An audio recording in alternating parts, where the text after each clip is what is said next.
అంటే ఒకవేళ అప్పిచ్చిన పైసలు జల్ది రావాలంటే ఏమైనా మంత్రాలు ఉంటాయి మరి? మన దొడ్డు ఉప్పు ఉంటుంది, సముద్ర ఉప్పు. అవును. ఆ డబ్బులు దాని మీద ఒక ప్లేట్లో ఉప్పు పోసి దాని మీద ఒక 10-15 నిమిషాలు ఉంచి ఇవ్వాలి. ఇస్తే వస్తాయి, సకాలంలో వస్తాయి.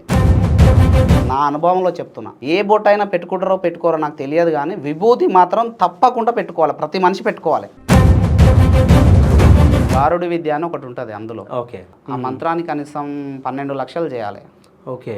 చనిపోయినటువంటి మనిషిని కూడా కదిలించవచ్చు, పాము గరిస్తే కూడా బతికించవచ్చు, నురుగులు గారుతున్న వాళ్ళని కూడా బతికించవచ్చు. మరి ఇవాళ వీనికి యాక్సిడెంట్ జరిగేది ఉన్నది, ఓకే, ఈ మంత్రం చేస్తే ఆయనకు జరగదు, తప్పుతుంది, అది తప్పిస్తాడు ఈశ్వరుడు. ఈశ్వరుని మంత్రం ఇది. ఆయన అసలుకి అందరూ శనిగ్రహం అంటే భయపడతారు. అసలు గ్రహాలల్లా జ్ఞాని చాలా మంచి గ్రహం అంటే శనీశ్వరుడే. సంతానం కలగాలంటే అసలు ఏం చేయాలి? నాకు చాలా కాల్స్ వచ్చినాయి ఆ విషయంలో కూడా. ఓకే. ఫస్ట్ ఇంటర్వ్యూ తర్వాత ఒక 1000 మంది ఇదే. చాలా మంది కొత్త బండ్లు కొంటా ఉంటారు, అంటే వాహనాలు కొంటా ఉంటారు, కొన్ని రోజులకే యాక్సిడెంట్లు అవుతా ఉంటాయి. ఇది కూడా నాకు చాలా మంది క్వశ్చన్ చేసినటువంటిది అద్భుతమైనటువంటి రెమెడీ చెప్తా. ఫస్ట్ ఆఫ్ ఆల్ ఏం చేయాలంటే, ఉన్నది మనం కలియుగం. ఈ కలియుగంలో మనం పూజిస్తే ఎక్కువ ఏ దేవతలను పూజిస్తే ఫలిస్తాయి కోరికలు? శివ శివ అని చెప్పి ఒక చెట్టు దగ్గర పోయి నువ్వు జపించు, అంతవరకు కదలని చెట్టు అప్పుడు కదులుతుంటుంది. ఇది మాత్రం టెస్ట్ చేస్తాను నేను, పక్కా టెస్ట్ చేస్తా. చేసి చూడ, ఒక్కరు కాదు 1000 మంది టెస్ట్ చేయండి.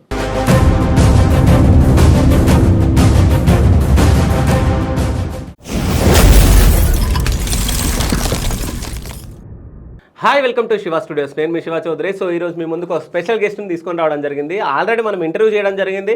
సో చాలా మంది రిక్వెస్ట్ చేస్తున్నారు, అంటే మళ్ళీ ఇంటర్వ్యూ చేస్తే చూడాలని ఉంది, ఇంకా చాలా తెలుసుకోవాలని ఉంది, అంటే మాకు చాలా కష్టాలు ఉన్నాయి, మళ్ళీ ఒకసారి చెయ్యండి అని చెప్పేసి చెప్పడం జరిగింది. సో మీ అందరికి ఐడియా వచ్చే ఉంటుంది ఎవరనేది. సో ఆయన ఎవరో కాదు, vedic astro numerologist doctor B Srisailam గారు. సో నమస్తే స్వామి. నమస్తే. ఎలా ఉన్నారు? బాగున్నా. సో అంటే మీ ఇంటర్వ్యూ ఫస్ట్ మనం చేసిన తర్వాత సో నాకు చాలా బాగా అనిపించింది. సో చాలామంది కూడా చాలా కామెంట్స్ పెట్టడం జరిగింది, అంటే చాలా నేర్చుకున్నాం, అంటే అందరిలాగా కాదు, అంటే ఈయన డిఫరెంట్గా చెప్తా ఉన్నాడు కొన్ని అని చెప్పేసి చెప్తా ఉన్నారు. అదేవిధంగా కామెంట్ కూడా చేసిరు, అంటే చాలా నేర్చుకోవచ్చు ఈయన దగ్గర, ఇంకా చెయ్యండి అని చెప్పేసి మీకు థ్యాంక్స్ చెప్తున్నారు, నాకు థ్యాంక్స్ చెప్తా ఉన్నారు కామెంట్స్లలో. అంటే అంటే దీని వెనకాల ఏమై ఉంటుంది అంటే, ఇంతమంది కామెంట్స్ పాజిటివ్గా పెట్టారు కదా, సో ఎందుకు పాజిటివ్గా పెట్టచ్చు? వాస్తవాలా? ఓకే. సో అంటే వాస్తవం అంటే ఏంది అసలు? అంటే ఫస్ట్ ఉన్నది చెప్పాలి, జనాలను మోసం చేయకూడదు ఫస్ట్ ఆఫ్ ఆల్. నాకు ఇప్పుడు ఉదాహరణకు దానికి ఎట్లా చెప్తున్నా అంటే, నాకు చాలా కాల్స్ వచ్చినాయి, ఒక 20,000 కాల్స్ వచ్చినాయి నాకు. అందులో కనీసం ఒక 15,000 కాల్స్ నేను ఫ్రీగా చెప్పేసిన వాళ్ళకి రెమెడీస్. మేము దూరంగా ఉండం, రాలేం సార్ అంటే వాళ్ళందరికీ ఫ్రీగా ఫోన్లోనే ఇంత దూరం నుంచి రాకండి అని రెమెడీ చెప్పేసిన. చాలామందికి చెప్పిన, ఒక 15,000 మందికి చెప్పుంటా. ఓకే. ఇంకా ఒక 2,000 మెంబర్స్ నన్ను వచ్చి కలిసిరు డైరెక్ట్. వాళ్ళు మంచిగా అమ్మవారి దర్శనం చేసుకున్నారు, సాటిస్ఫాక్షన్గా పోయారు. ఓకే. 2,000 మంది వచ్చారు ఇంటర్వ్యూ తర్వాత వచ్చారు. ఓకే. అంటే రీసెంట్గా నేను ఒక ఇంటర్వ్యూ చేయడం జరిగింది. సో అంటే నాకు తెలుసుకోవాలని ఉంది, అంటే వాళ్ళు నాకు అంత క్లారిటీ ఇవ్వలేరు, అంటే మీరు ఇస్తారని చెప్పేసి నేను అనుకుంటున్నా. అంటే మీరు పిహెచ్డి చేయడం జరిగింది వీటన్నిటిలో కాబట్టి, సో అంటే అసలు వేదం అంటే ఏంది, అసలు వేదం గురించి వివరించండి ఒకసారి. వేదం అంటే ఏమిటి, అదే మీకు వచ్చాను. అవును. దేని నుండి మనం ధర్మాన్ని తెలుసుకుంటామో దాన్నే వేదము అంటాం. వేదాలు 4 రకాలు. ఓకే. ఋగ్వేదము, యజుర్వేదము, సామవేదము, అథర్వణ వేదము. అయితే ఋగ్వేదంలో ఏం చెప్పబడి ఉందంటే మంత్రాలు, స్తోత్రాలు, దేవతల యొక్క మంత్రాలు, స్తోత్రాల గురించి ఉంటుంది ఎక్కువ. తర్వాత యజుర్వేదం, యజ్ఞాలు, యజ్ఞ పరిక్రియలు, వాటి మంత్రాలు ఇది ఉంటుంది యజుర్వేదంలో.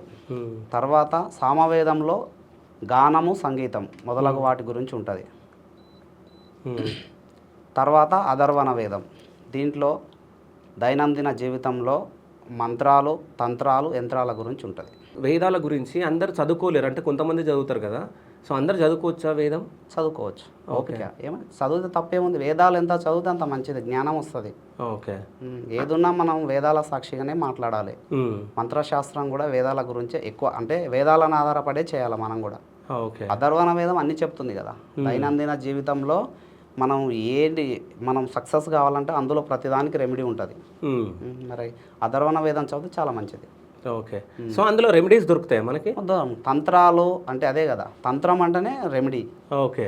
ఏ సమస్యకు ఇట్లా ఉంటాయని అది వేద సాక్షి తంత్రాలు అంటారు.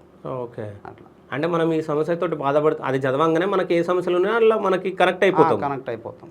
ఓకే. అవి పనిచేస్తాయి. వేదంలో ఉన్నటువంటి ఏ విషయం అయినా సరే దాన్ని నువ్వు చదివినావు అనుకో, అది మనసుకు ఎమ్మటే తలుగుతుంది ఇక్కడ. ఓకే. అందుకని అవి వాస్తవాలు కదా, అవి మనకు ఋషులు ఇచ్చారు ఆల్రెడీ. ఋషులు ప్రిపేర్డ్ అయ్యి మనకి ఇచ్చారు అవి. అందుకని చెప్పేసి వాటి యొక్క పాజిటివ్ ఎనర్జీ ఈ భూమి మీద సంచరిస్తూ ఉంటుంది. ఓకే. వేదాలు చదవాలి, మంచిది. ఓపిక తెచ్చుకొని చదవాలి, కొంచెం కఠినమే చదవాలి ఓపిక తీసుకొని. ఓకే. మీరు చదివిరా వేదాలు? చదివితేనే కదా చెప్పేది మరి. ఓకే. అంటే ఆ వేదాలు చదవడానికి ఎన్ని రోజులు పడుతుంది? ఇంకా నాకైతే పట్టిన టైం అంటూ ఏం లేదు, ఖాళీ టైంలో చూసుకుంటాం. నాకు వేదాలంటేనే ఇష్టం ఎక్కువ. నేను ఇంట్లోకి రావడమే వేదం.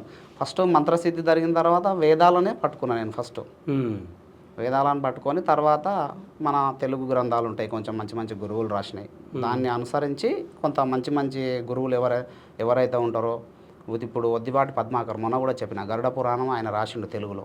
అలాంటి గురువులై కొన్ని తాంత్రిక గ్రంథాలు ఉంటాయి, దాంట్లో కూడా ప్రిపేర్ కావడం. మనం కొత్తది ఈ విషయంలో అన్నీ ఉన్నాయి, ఇంతకుముందు కూడా చెప్పా. మనం ప్రతిదాన్ని కూడా తెచ్చుకోవాలి, మార్గం ద్వారా తెచ్చుకొని సాధించుకోవాలి. ఓకే. అంటే వేదాలతో పాటు ఈ గరుడ పురాణం, శివ పురాణం అని చెప్పేసి చాలామంది మాట్లాడుతూ ఉంటారు. అంటే గరుడ పురాణం అంటే ఏంది, శివ పురాణం అంటే ఏంది, వీటి రెండింటికి డిఫరెన్స్ ఏంది? ఇప్పుడు గరుడ పురాణం అంటే శ్రీ మహావిష్ణు ఉపదేశం మేరకు గరుడ్మంతుడు ఇతరులకు చెప్పిండు, ఇతర దేవతలకు చెప్పిండు. అది గరుడ పురాణం. దాంట్లో ఏముంటుంది అంటే ఈ కలియుగంలో, మన కలియుగానికంటే ముందుదేంది ద్వాపర యుగం. అవును. అది మొత్తం శ్రీకృష్ణుడు పరిపాలించిండు ద్వాపర యుగాన్ని. ఆయనకు మొత్తం తెలుసు కలియుగంలో ఏం జరుగుతుంది అనేది. ఆ విషయాలు మొత్తం గరుడ్మంతునికి చెప్పిండు. గరుడ్మంతుడు సేకరించి దాని ఒక పుస్తక రూపంలో మనకి ఇచ్చిండు. ఓకే. అందులో అన్ని ఏ తప్పు చేసినా దానికి శిక్ష ముందే తెలిసిపోతుంది గరుడ పురాణం ప్రకారం. అందులో గొప్ప గొప్ప మంత్రాలు ఉంటాయి. ప్రతి సమస్యకు ఒక్కొక్క మంత్రం ఇచ్చారు ఋషులు. గరుడ మంత్రుడు కూడా కొన్ని మంత్రాలు చెప్పిండు అందులో. ఇట్లా ఆయన మంత్రం ఒకటి ఉంటుంది, ఆ మంత్రం చేస్తే ఇలా ఉంటుంది, నేను సర్వవేళలా మిమ్మల్ని కాపాడుతా అంటే. గరుత్మంతునికి కలియుగంలో ఏం జరుగుతుందో ముందే తెలుసు ఆయనకు. శ్రీకృష్ణుడు మొత్తం చెప్పేసిండు. ఆయన వాహనం కదా ఆయన. ఇట్లా ఈ భూమి కాదు మొత్తాన్ని, సృష్టి మొత్తాన్ని తిరిగి రాపో అని చెప్పిండు. కొంచెం పవర్ ఇచ్చి గరుత్మంతునికి ఉపదేశం ఇచ్చి, ఈ సృష్టి మొత్తం తిరిగిరా, కలియుగం ఏ విధంగా ఉంటుంది అని ముందే చెప్పిండు. ఇవన్నీ ప్రచారం చేసిరా అని చెప్పేసి ముందే ఇస్తాడనమాట సలహా. ఇదన్నీ గరుత్మంతుడు మనకు తెలియజేసిండు. అది ఒక వరం. నాకు తెలిసి నాకు అన్ని పురాణాల కంటే గరుడ పురాణమే ఇష్టం. కొంతమంది ఏం చేస్తారు అంటే గరుడ పురాణంలో పితృదేవతలకు సంబంధించింది, అది ఇంట్లో ఉండకూడదు అనేటువంటి అపోహ ఉంది. అది కరెక్ట్ కాదు యాక్చువల్గా, అది అపోహ మాత్రమే. అసలు యాక్చువల్గా మొట్టమొదట ఉండాల్సిన గ్రంథమే అది నాకు తెలిసి. ఎందుకంటే మనం కష్టపడకుండా ముందే ఉంటుంది. ఒకరిని మోసం చేస్తే ఏ శిక్షణ తెలుసు, తద్వారా వాడు మోసం చేయడు కదా ఇంకొన్ని.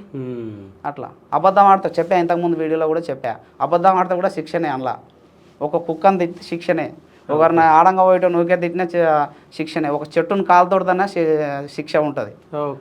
అట్లా మన పూలు ఉన్నాయా అని చెప్పేసి ఇవాళ రేపట్ల సహస్రదళ పూజ అని చెప్పేసి మారేడు చెట్ల మొత్తం పీకుతుర్రు. మరి దానికి ప్రాణం ఉంది, ఆ చెట్టు చెప్పించదా? అది పాపమే కదా. ఆ పాపానికి ఏ శిక్షణ అందులో ముందే ఉంటుంది. అట్లా అన్ని శిక్షల గురించి గరుడ పురాణంలో ఉంటుంది. ఓకే. ఏదైనా ఇంట్రెస్టింగ్ పాయింట్ ఏదైనా ఉందా గరుడ పురాణంలో? అంటే మీరు చదివినప్పుడు మీరు ఆశ్చర్యపోయింది? అది గారుడి విద్య అని ఒకటి ఉంటుంది అందులో. ఓకే. ఆ విద్య అది మంత్రం అన్నమాట. ఆ మంత్రానికి కనీసం 12 లక్షలు చేయాలి. ఓకే. చేస్తే చనిపోయినటువంటి కొన్ని అన్నీ చెప్పకూడదు, బట్ చెప్తున్నా, చనిపోయినటువంటి మనిషిని కూడా కదిలించవచ్చు. ఓకే. అంటే 12 లక్షలు అది జపం చేయాలి. ఓకే. గారుడి విద్య అని ఒక మంత్రం ఉంది. ఆ మంత్రం చేస్తే మరి అంత గొప్ప మంత్రం. పాము గరిస్తే కూడా బతికించవచ్చు, నురుగులు గారుతున్న వాళ్ళని కూడా బతికించవచ్చు. మరి ఓకే. చచ్చిపోయిన వాళ్ళని లేపొచ్చా లేకుంటే జస్ట్ కదిపియొచ్చా? అవును, లేపొచ్చు. అందులో చెప్పబడ్డది, ఆ గారుడి విద్యలో చెప్పబడ్డది. అది అంతా సభాముఖంగా క్లియర్ చేయకూడదు, కొంచెం మంత్రం కాబట్టి. అట్లా ఆ మంత్రం సిద్ధి ఉంటే తప్పకుండా. మేము చేసి చూసినాం. నేను పాము మీద చేసినది, చనిపోయిన పాము మీదనే చేసిన. ఓకే. అది కదా. 12 లక్షలు మీరు జపం చేసి? చిన్నగా ఉంటుంది మంత్రం అది. ఓకే. ఏదంటే మంత్రం అంటే ఎందుకు భయపడుతున్నారు నాకు అర్థం కాదు. ఒకటే చెప్తున్నా శివ సార్, నేను నిన్ను ఎవ్వరు కాపాడరు. ఉమ్. విత్ ఇన్ మీ తల్లిదండ్రులు కూడా నువ్వు మరణిస్తే నీ ఎమ్మటి రారు. అవును. ఓకేనా? అవును.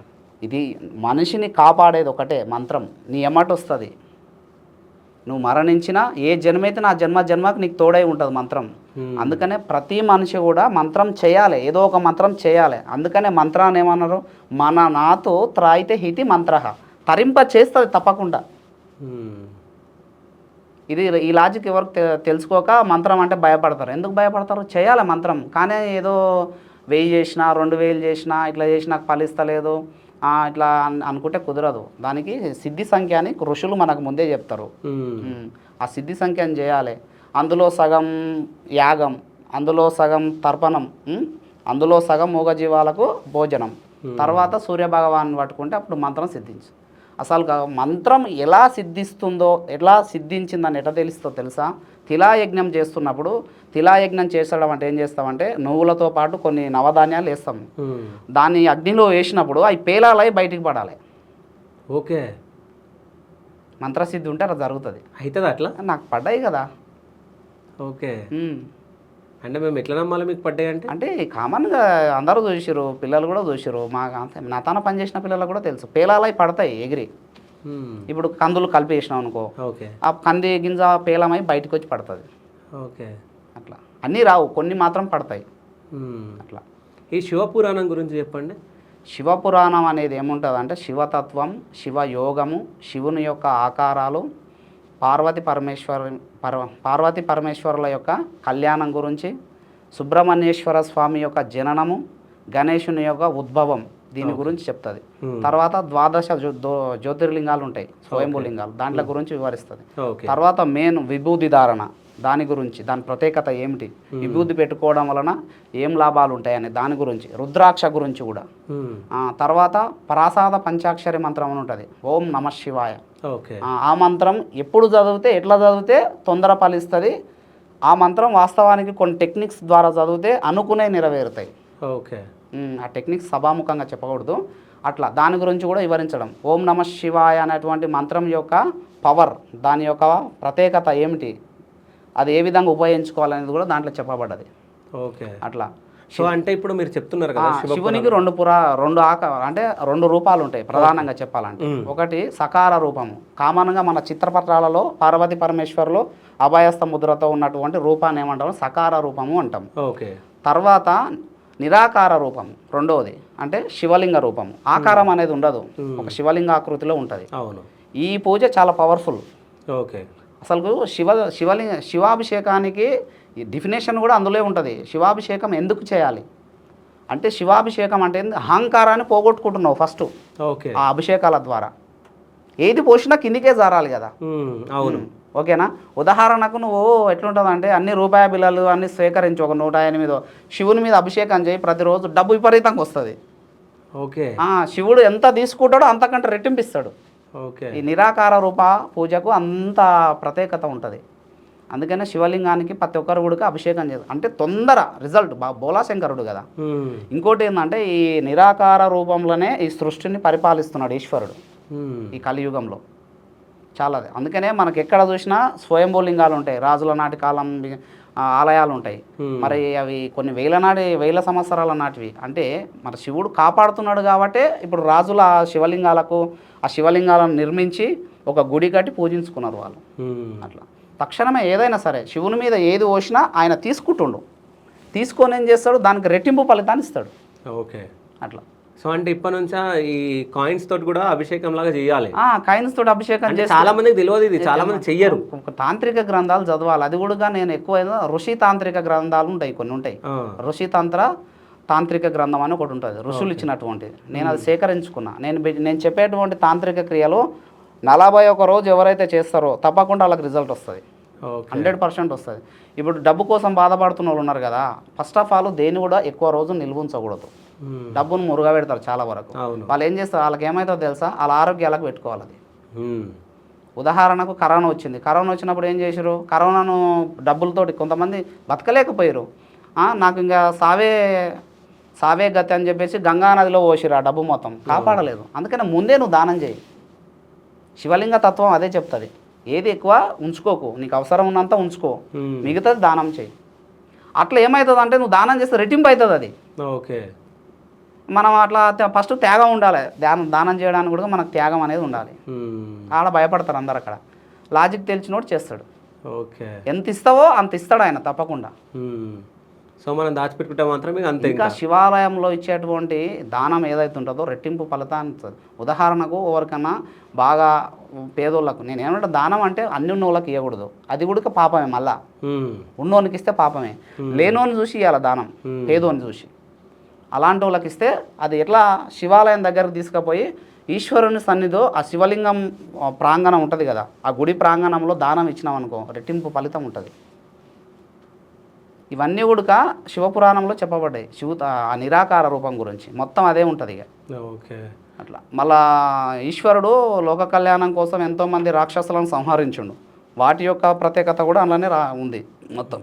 అయితే ఇప్పుడు ఇంతకుముందు మీరు చెప్పడం జరిగింది అంటే దాంట్లో రుద్రాక్ష గురించి ఉంది, విభూతి గురించి ఉంది అని చెప్పేసి, వీటి రెండింటి గురించి చెప్తారా? అయితే ఒక శ్లోకం ఉంటుంది, ఇది ఎవరైనా చేసుకోవచ్చు. విభూతి పెట్టుకునేటప్పుడు ఉత్తగా పెట్టుకుంటే అందరూ అనుకుంటారు కదా, ఆ కామన్ ఏం రిజల్ట్ లేదు. దానికి ఒక శ్లోకం చదువుకుంటూ పెట్టాలి. ఓకే. అది మహాగ్రహ పీడం, మహోత్పాత పీడం, మహారోగ పీడం, మహా తీవ్ర పీడం, హరత్యాశ్వితే ఈశ్వర భస్వం, నమస్తే భవబంధ విముక్తీశ్వరాయ, శ్రీకరం నిత్య శుభకరం దివ్యం పరమం మహాపాపహరం ఈశ్వర విభూతిం ధారయామ్యహం.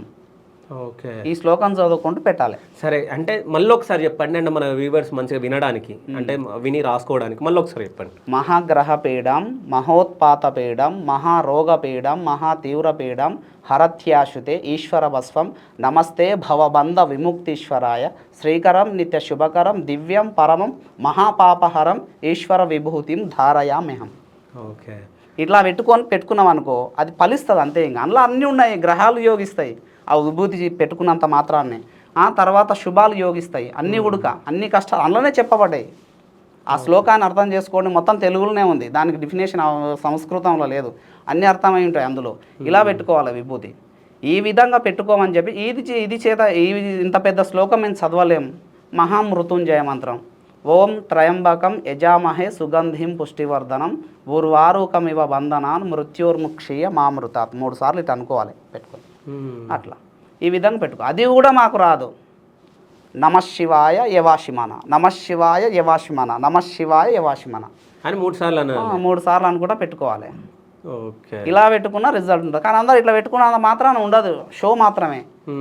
ఎందుకంటే ఇక్కడ ఆజ్ఞాచక్రం, ఇక్కడ ఆజ్ఞాచక్రం మనం ఏదైతే తొందర పఠిస్తామో దానికి స్కాన్ చేసుకుంటుంది. అట్లా ఈ విధంగా పెట్టుకోవాలని అందులో చెప్పబడి ఉంది శివపురాణం.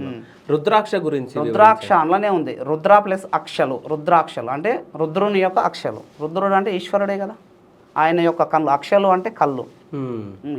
ఇప్పుడు ఈశ్వరుని యొక్క 3 కళ్ళే ఈ సృష్టిని పరిపాలిస్తున్నాయి. ఆయన కళ్ళు 108 వేసుకున్నాం అనుకో ఎంత పవర్ ఉంటుంది. దాన్ని కూడా నియమం తప్పనిసరి. అది గురువుల దగ్గర ఆ మంత్రాన్ని శుద్ధి అంటే ఆ మాలను శుద్ధి చేసుకొని దానికి ప్రాణప్రతిష్ఠ ఉంటుంది. ప్రాణకళలు ఉండాలి దేనికైనా. ఆ ప్రాణకళలు చేయించుకొని గురువుల ద్వారా అప్పుడు వేసుకోవాలి. 100% రిజల్ట్ కనబడుతుంది. ఏదో మనం కొనుక్కొచ్చుకొని వేసుకొని రిజల్ట్ వస్తలేదని దేవుని అనడం కాదు. ఫస్ట్ దానికి ఉన్నటువంటి ఆ సిస్టమ్స్ ఏమిటి అది మనం ఫాలో కావాలి. రుద్రాక్షలు వేసుకునేటప్పుడు దానికి ప్రాణకళల మంత్రం ఒకటి ఉంటుంది. అది ఇక్కడ సభాముఖంగా చెప్పకూడదు, ప్రాణప్రతిష్ఠ మంత్రం చెప్పకూడదు. అది చేయించుకొని వేసుకోవచ్చు ఎవరైనా.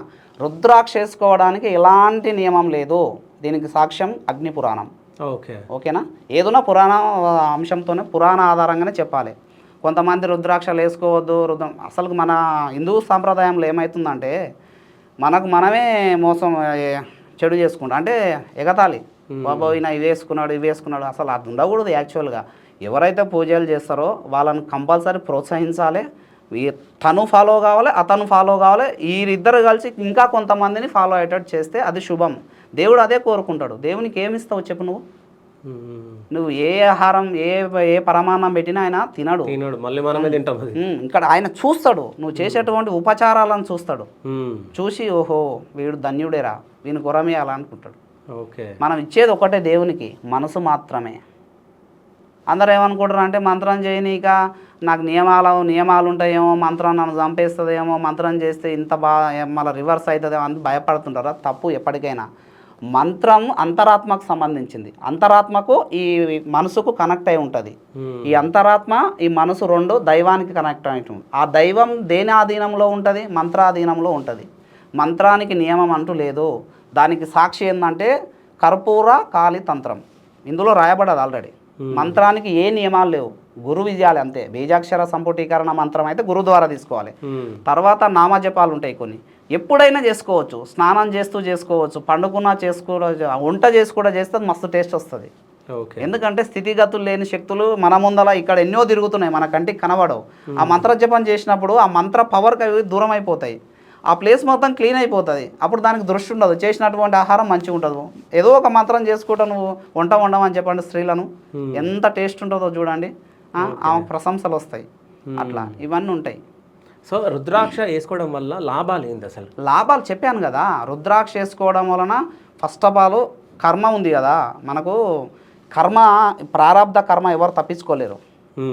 పట్టుకుంటే ఈశ్వరుని కాలే పట్టుకోవాలి. ఇంకా ప్రారంధ ఇప్పుడు నడుస్తున్న కర్మ ప్రారంధ కర్మ, ఇది ఇప్పుడు చేసే పూజల ద్వారానో అది కాదు. ప్రారంధ కర్మను తగ్గించుకోవాలంటే ఈశ్వరునే పట్టుకోవాలి. అది కూడా గరుడ పురాణమే చెప్పింది.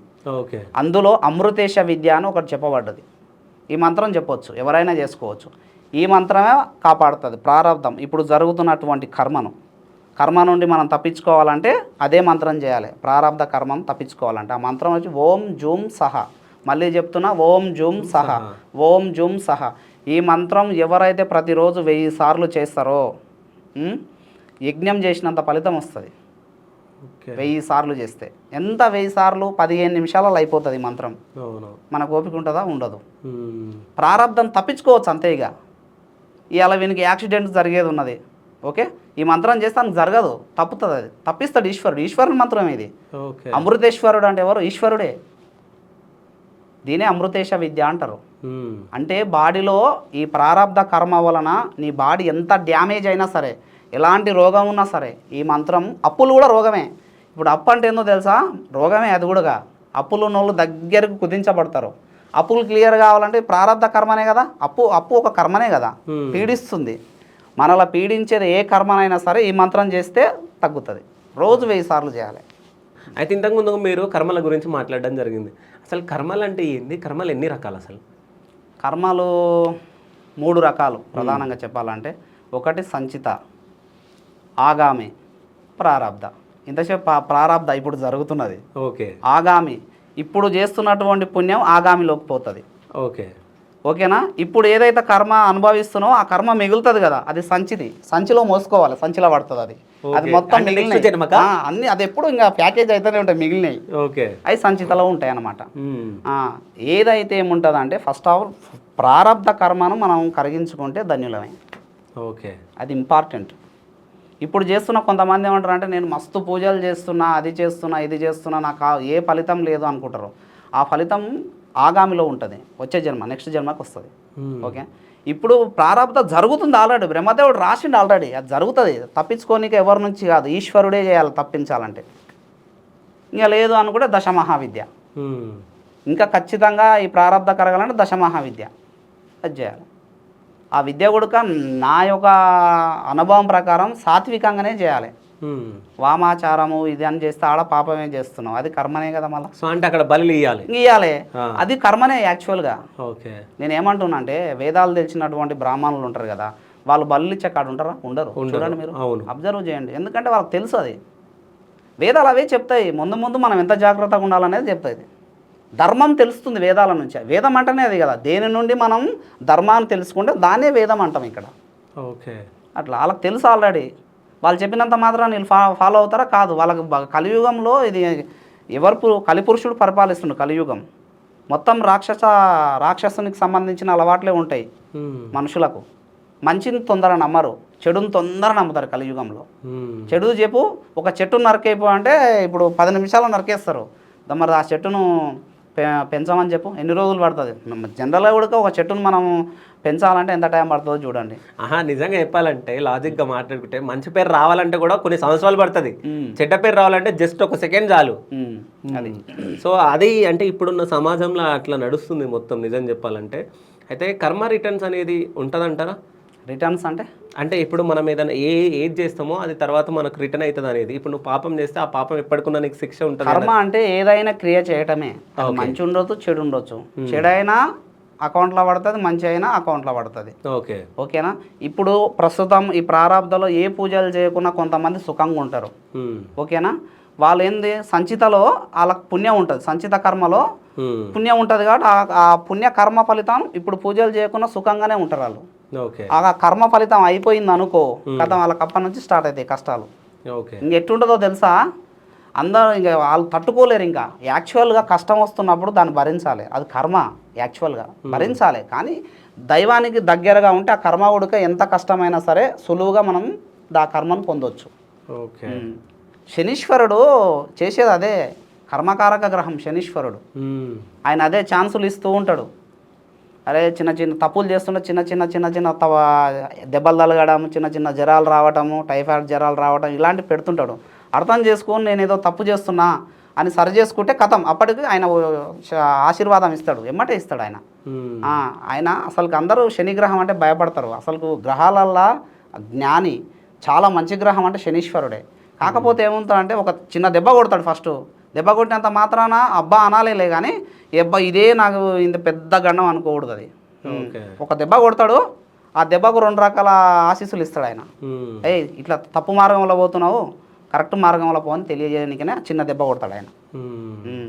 శనీశ్వరుని చేతిలో కర్మ ఉంటుంది. అవి ఈ జన్మలో తొలగిపోవాలంటే ఏం చేయాలి అసలు? నేను ఒకటే చెప్తున్నా, మననాతు త్రాయితే హితి మంత్ర. 2 మంత్రాలు చెప్పబడ్డాయి తాళపత్ర గ్రంథాలలో, ఋషి తంత్రాలలో. కొన్ని నేను రీసెర్చ్ అంటే వెతకడంతో నాకు తెలిసింది ఇది. 2 మంత్రాలు చెప్పబడ్డాయి, గొప్ప మంత్రాలు. ఈ మంత్రాలు ఎవరైనా చేసుకోవచ్చు, ఎప్పుడైనా చేసుకోవచ్చు, బాధ లేదు. ఆ మంత్రం ఏంటంటే మొదటిది సర్వగాయత్రి. సర్వగాయత్రి మంత్రం ఉంటుంది. సర్వచైతన్య రూపాంతాం ఆద్యాం విద్యాం చ ధీమహి బుద్ధిం యానః ప్రచోదయాత్. ఈ మంత్రం రోజు 108 సార్లు చేసుకోవాలి. తర్వాత ఓం నమో భగవతే వాసుదేవాయ, ఈ మంత్రాన్ని 108 సార్లు ప్రతిరోజు. మొదటి ఆ సర్వగాయత్రి మంత్రం, ఈ విష్ణునారాయణ స్వామికి సంబంధించినటువంటి వాసుదేవ మంత్రం. ఎవరైతే 2 అంటే అది 108 ఇది 108 చేసుకుంటారో తప్పకుండా గత జన్మ పాపాలు పోతాయి. గత జన్మ పాపాలు పోవడం అంటే దీర్ఘకాలిక రోగాలు ఉండటమే. గత జన్మ పాపాలు అంటే ఏంది, ఈ జన్మలో దీర్ఘకాలిక వ్యాధులు. ఉదాహరణకు మధుమేహం, షుగర్ వ్యాధి అది వచ్చింది అనుకో సచ్చినంత వరకు ఎమ్మటే ఉంటుంది. అయితే ఇక్కడ ఏం చేయాలి, ఈ 2 మంత్రాలు చేసుకొని మెడిసిన్ వాడాలి. వైద్యో నారాయణో హరిహి. ఓకేనా. ఓం నమో భగవతే వాసుదేవాయ, ఆయనే కదా, విష్ణువే కదా. తర్వాత నెక్స్ట్ ఈ సృష్టిని పరిపాలిస్తున్నది గాయత్రి మాట. అంటే గాయత్రి మాట మన జ్ఞానాన్ని ఇస్తుంది. మనం ఏం చేస్తున్నా ఆ ఫలితం మనకు అందాలంటే గాయత్రి చేయాలి. అంటే ఉపనయనం ఉన్నోళ్ళేమో డైరెక్ట్ గాయత్రి మంత్రం చేసుకోవచ్చు. ఉపనయనం లేని వాళ్ళు మాత్రం నేను ఇప్పుడు చెప్పిన సర్వగాయత్రి ఎవరైనా చేయొచ్చు. అయితే నేను ఇప్పుడు ఇక్కడ ఒక క్వశ్చన్ అడగాలనుకుంటున్నా. మీరు అన్నారు ఇప్పుడు అంటే షుగర్ వ్యాధి అంటే మధుమేహం ఎవరికి ఉందో సో వాళ్ళు ఈ మంత్రాలు చదివితే మధుమేహం తగ్గుతుంది అంటే ఇక్కడ కంట్రోల్ ఉంటుంది. కంట్రోల్ కాదు, వాళ్ళు వాడుతున్న మెడిసిన్ పనిచేస్తుంది ఫస్ట్. ఓకే, అంటే ఈ మంత్రాలు వాడుకుంటే మెడిసిన్ పనిచేయదా? దీర్ఘకాలం కంటిన్యూ అవుతూనే ఉంటుంది కదా. ఓకే, ఇప్పుడు నేను ఏమంటున్నానంటే పెరుగుతుంది. ఇప్పుడు షుగర్ వ్యాధి ఎంత మెడిసిన్ వాడినా అలా ఏజ్ పెరిగే కొద్దీ పెరుగుతుంది. అంటే ఇది నివారించబడుతుంది, పెరగకుండా కాపాడుతుంది. అంటే నన్ను ఆ క్వశ్చన్ ఇప్పుడు ప్రథమ స్టేజ్లో ఉందనుకున్నాం, మొదటి స్టేజ్లో అది అట్నే ఆగుతుంది మంత్రాలు చదివితే. 2వ స్టేజ్కి అయితే పోదు. ఓకే, ఇది కాపాడుకోవచ్చు. సో అంటే ఇప్పుడు నేను ఏమంటున్నా అంటే మీరు ఏమంటారు అంటే టాబ్లెట్స్ తీసుకుంటా ఏ మంత్రాలు చదవమంటారు, టాబ్లెట్స్ ఆపేసి మంత్రాలు చదివితే అంటే రిజల్ట్ ఉంటుందిలే. కానీ ఆల్రెడీ ఆయనకు షుగర్ అనేటువంటి గాయం తలిగింది ఆల్రెడీ ఆయనను. మరి గాయం మానాలంటే ఆయింట్మెంట్ పూసుకోవాలి కదా, ఆ గాయాన్ని మానుపుకోవాలి మరి మళ్ళా రాకుండా. 2 చేయాలంటారు, టాబ్లెట్లు వాడాలి ప్లస్ ఇది. అయితే ఇక్కడ ఏమైతుందంటే ఏ స్టేజ్లో ఉందో అదే స్టేజ్లో ఉంటుంది. ఇంకా అది ఇప్పుడు తగ్గుతున్నట్టే కదా అర్థం. ఓకే, అట్లా. తర్వాత ఉదాహరణకు హెచ్ఐవిస్, క్యాన్సర్స్ వాళ్ళు కూడా ఇవే మంత్రాలు. ఓకే, అంటే సకాలంలో ఆ మెడిసిన్ పనిచేస్తుంది వేసుకునేమటే. అయితే ఇక్కడ మీకు ఒక రహస్యం, ఒక డాక్టర్గా చెప్తున్నా, మెడిసిన్ వేసుకొని ఆ మెడిసిన్ కూడా పనిచేయదు. కొంతమందికి ఆ రోజులు ఎక్కువయ్యే కొద్దీ అదే మెడిసిన్ కొన్ని రోజులు ఎక్కువ వాడుతుంటాం కదా, ఆ మెడిసిన్ పనిచేయదు. అట్లా మెడిసిన్ పవర్ కూడా తగ్గుతుంది, మన బాడీ అలవాటు పడుతుంది దానికి. అంటే నీకు రిజల్ట్ అనిపించదు. అందుకని ఈ 2 మంత్రాలు చేసుకున్నాం అనుకో, అప్పుడు ఒకే లెవెల్లో ఉంటుంది అది, ఏ రోగమైనా సరే. ఓకే. అయితే ఇంకొకటి ఏందంటే చాలామంది నేను న్యూమరాలజిస్ట్‌లని, ఆస్ట్రాలజీలని వాళ్ళని సో వీళ్ళందరిని నేను ఇంటర్వ్యూ చేయడం జరిగింది. సో వాళ్ళు ఏమని చెప్పుకుంటారంటే, సో మీకేమన్నా సమస్యలున్నాయా? సో మాకు కాల్ చేయండి అని చెప్తారు. ఇట్లా డైరెక్ట్ ఎవరు మంత్రాలు చెప్పరు. అంటే మీరు డైరెక్ట్ మంత్రాలు చెప్పేస్తారు కదా! అంటే మీకు తప్పేముంది? ఓకే. ఇప్పుడు నేను తప్పు చేస్తే ఈశ్వరుడు నన్ను శిక్షిస్తాడు.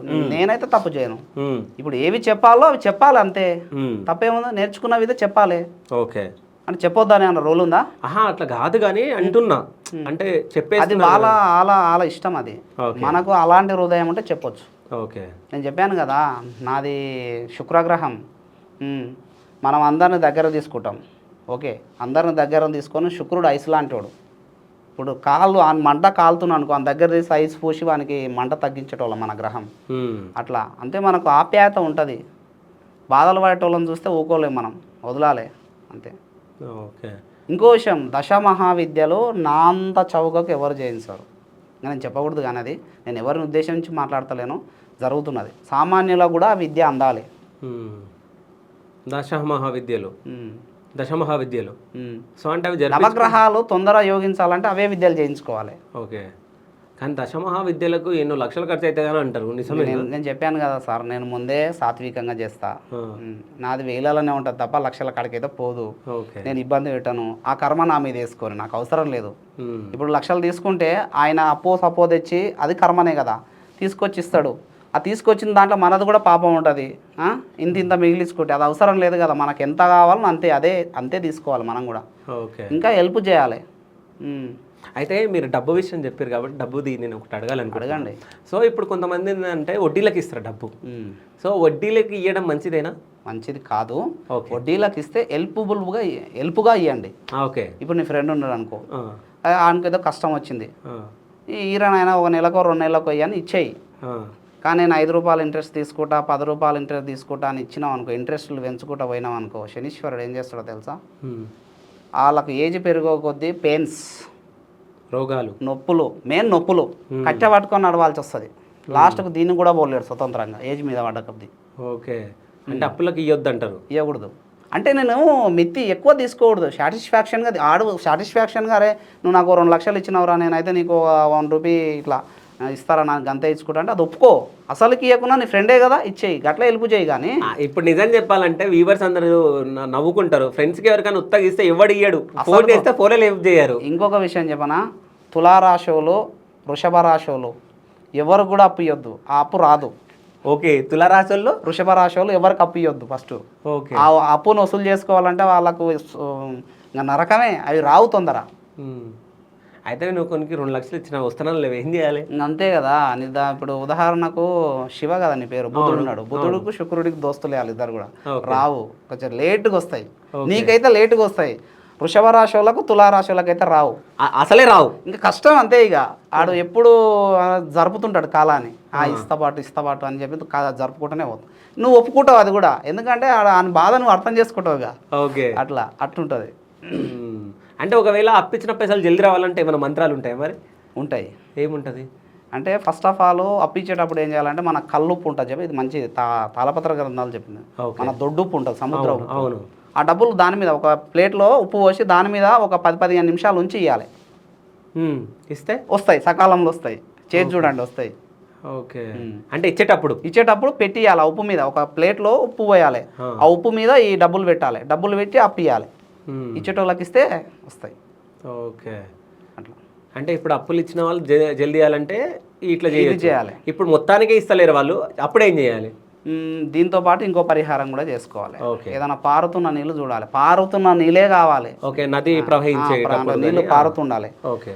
అలాంటి నీరు లేకపోతే మన పల్లెటూర్లలో చెరువులు, కుంటలు ఉంటాయి. అలాంటి దాంట్లో ఏం చేయాలంటే కనీసము ఒక 6 శుక్రవారాలు కేజీ షుగర్ పోయాలి అందులో. ఓకే. నీటిలో రహస్యంగా విష్ణువు, లక్ష్మి లోపల ఉంటారు వాళ్ళు. ఓకే. రహస్యంగా నీటిలో శక్తి ఉంటుంది. ఇంకో లాజిక్ చెప్పనా, స్వయంభూ క్షేత్రాలు మొత్తం కూడా నీటి ఒడ్డునే ఉంటాయి చూడండి మీరు. అవును. నదుల ఒడ్డునే ఉంటాయి. కారణం ఏంది, ఆ క్షేత్రాలకు ఆ నీటి నుండే ఎనర్జీ పోతుంది కాబట్టి లోపల ఆ శక్తి ఉంటుంది ఆ నీటి లోపల.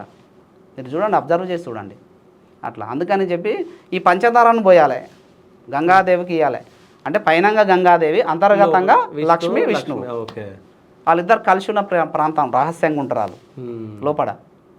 అందుకు వాళ్ళిద్దరు లక్ష్మి కూడా చెప్తాడు విష్ణువు కూడా, ఇంకో మనకు లోపల ఉన్న దాచుకున్నా కానీ మనకు పంచదార నైవేద్యంగా సమర్పించుండు, వాని కష్టాన్ని జర చూడు అని లక్ష్మికి చెప్తాడు, తదాస్తుంటుంది.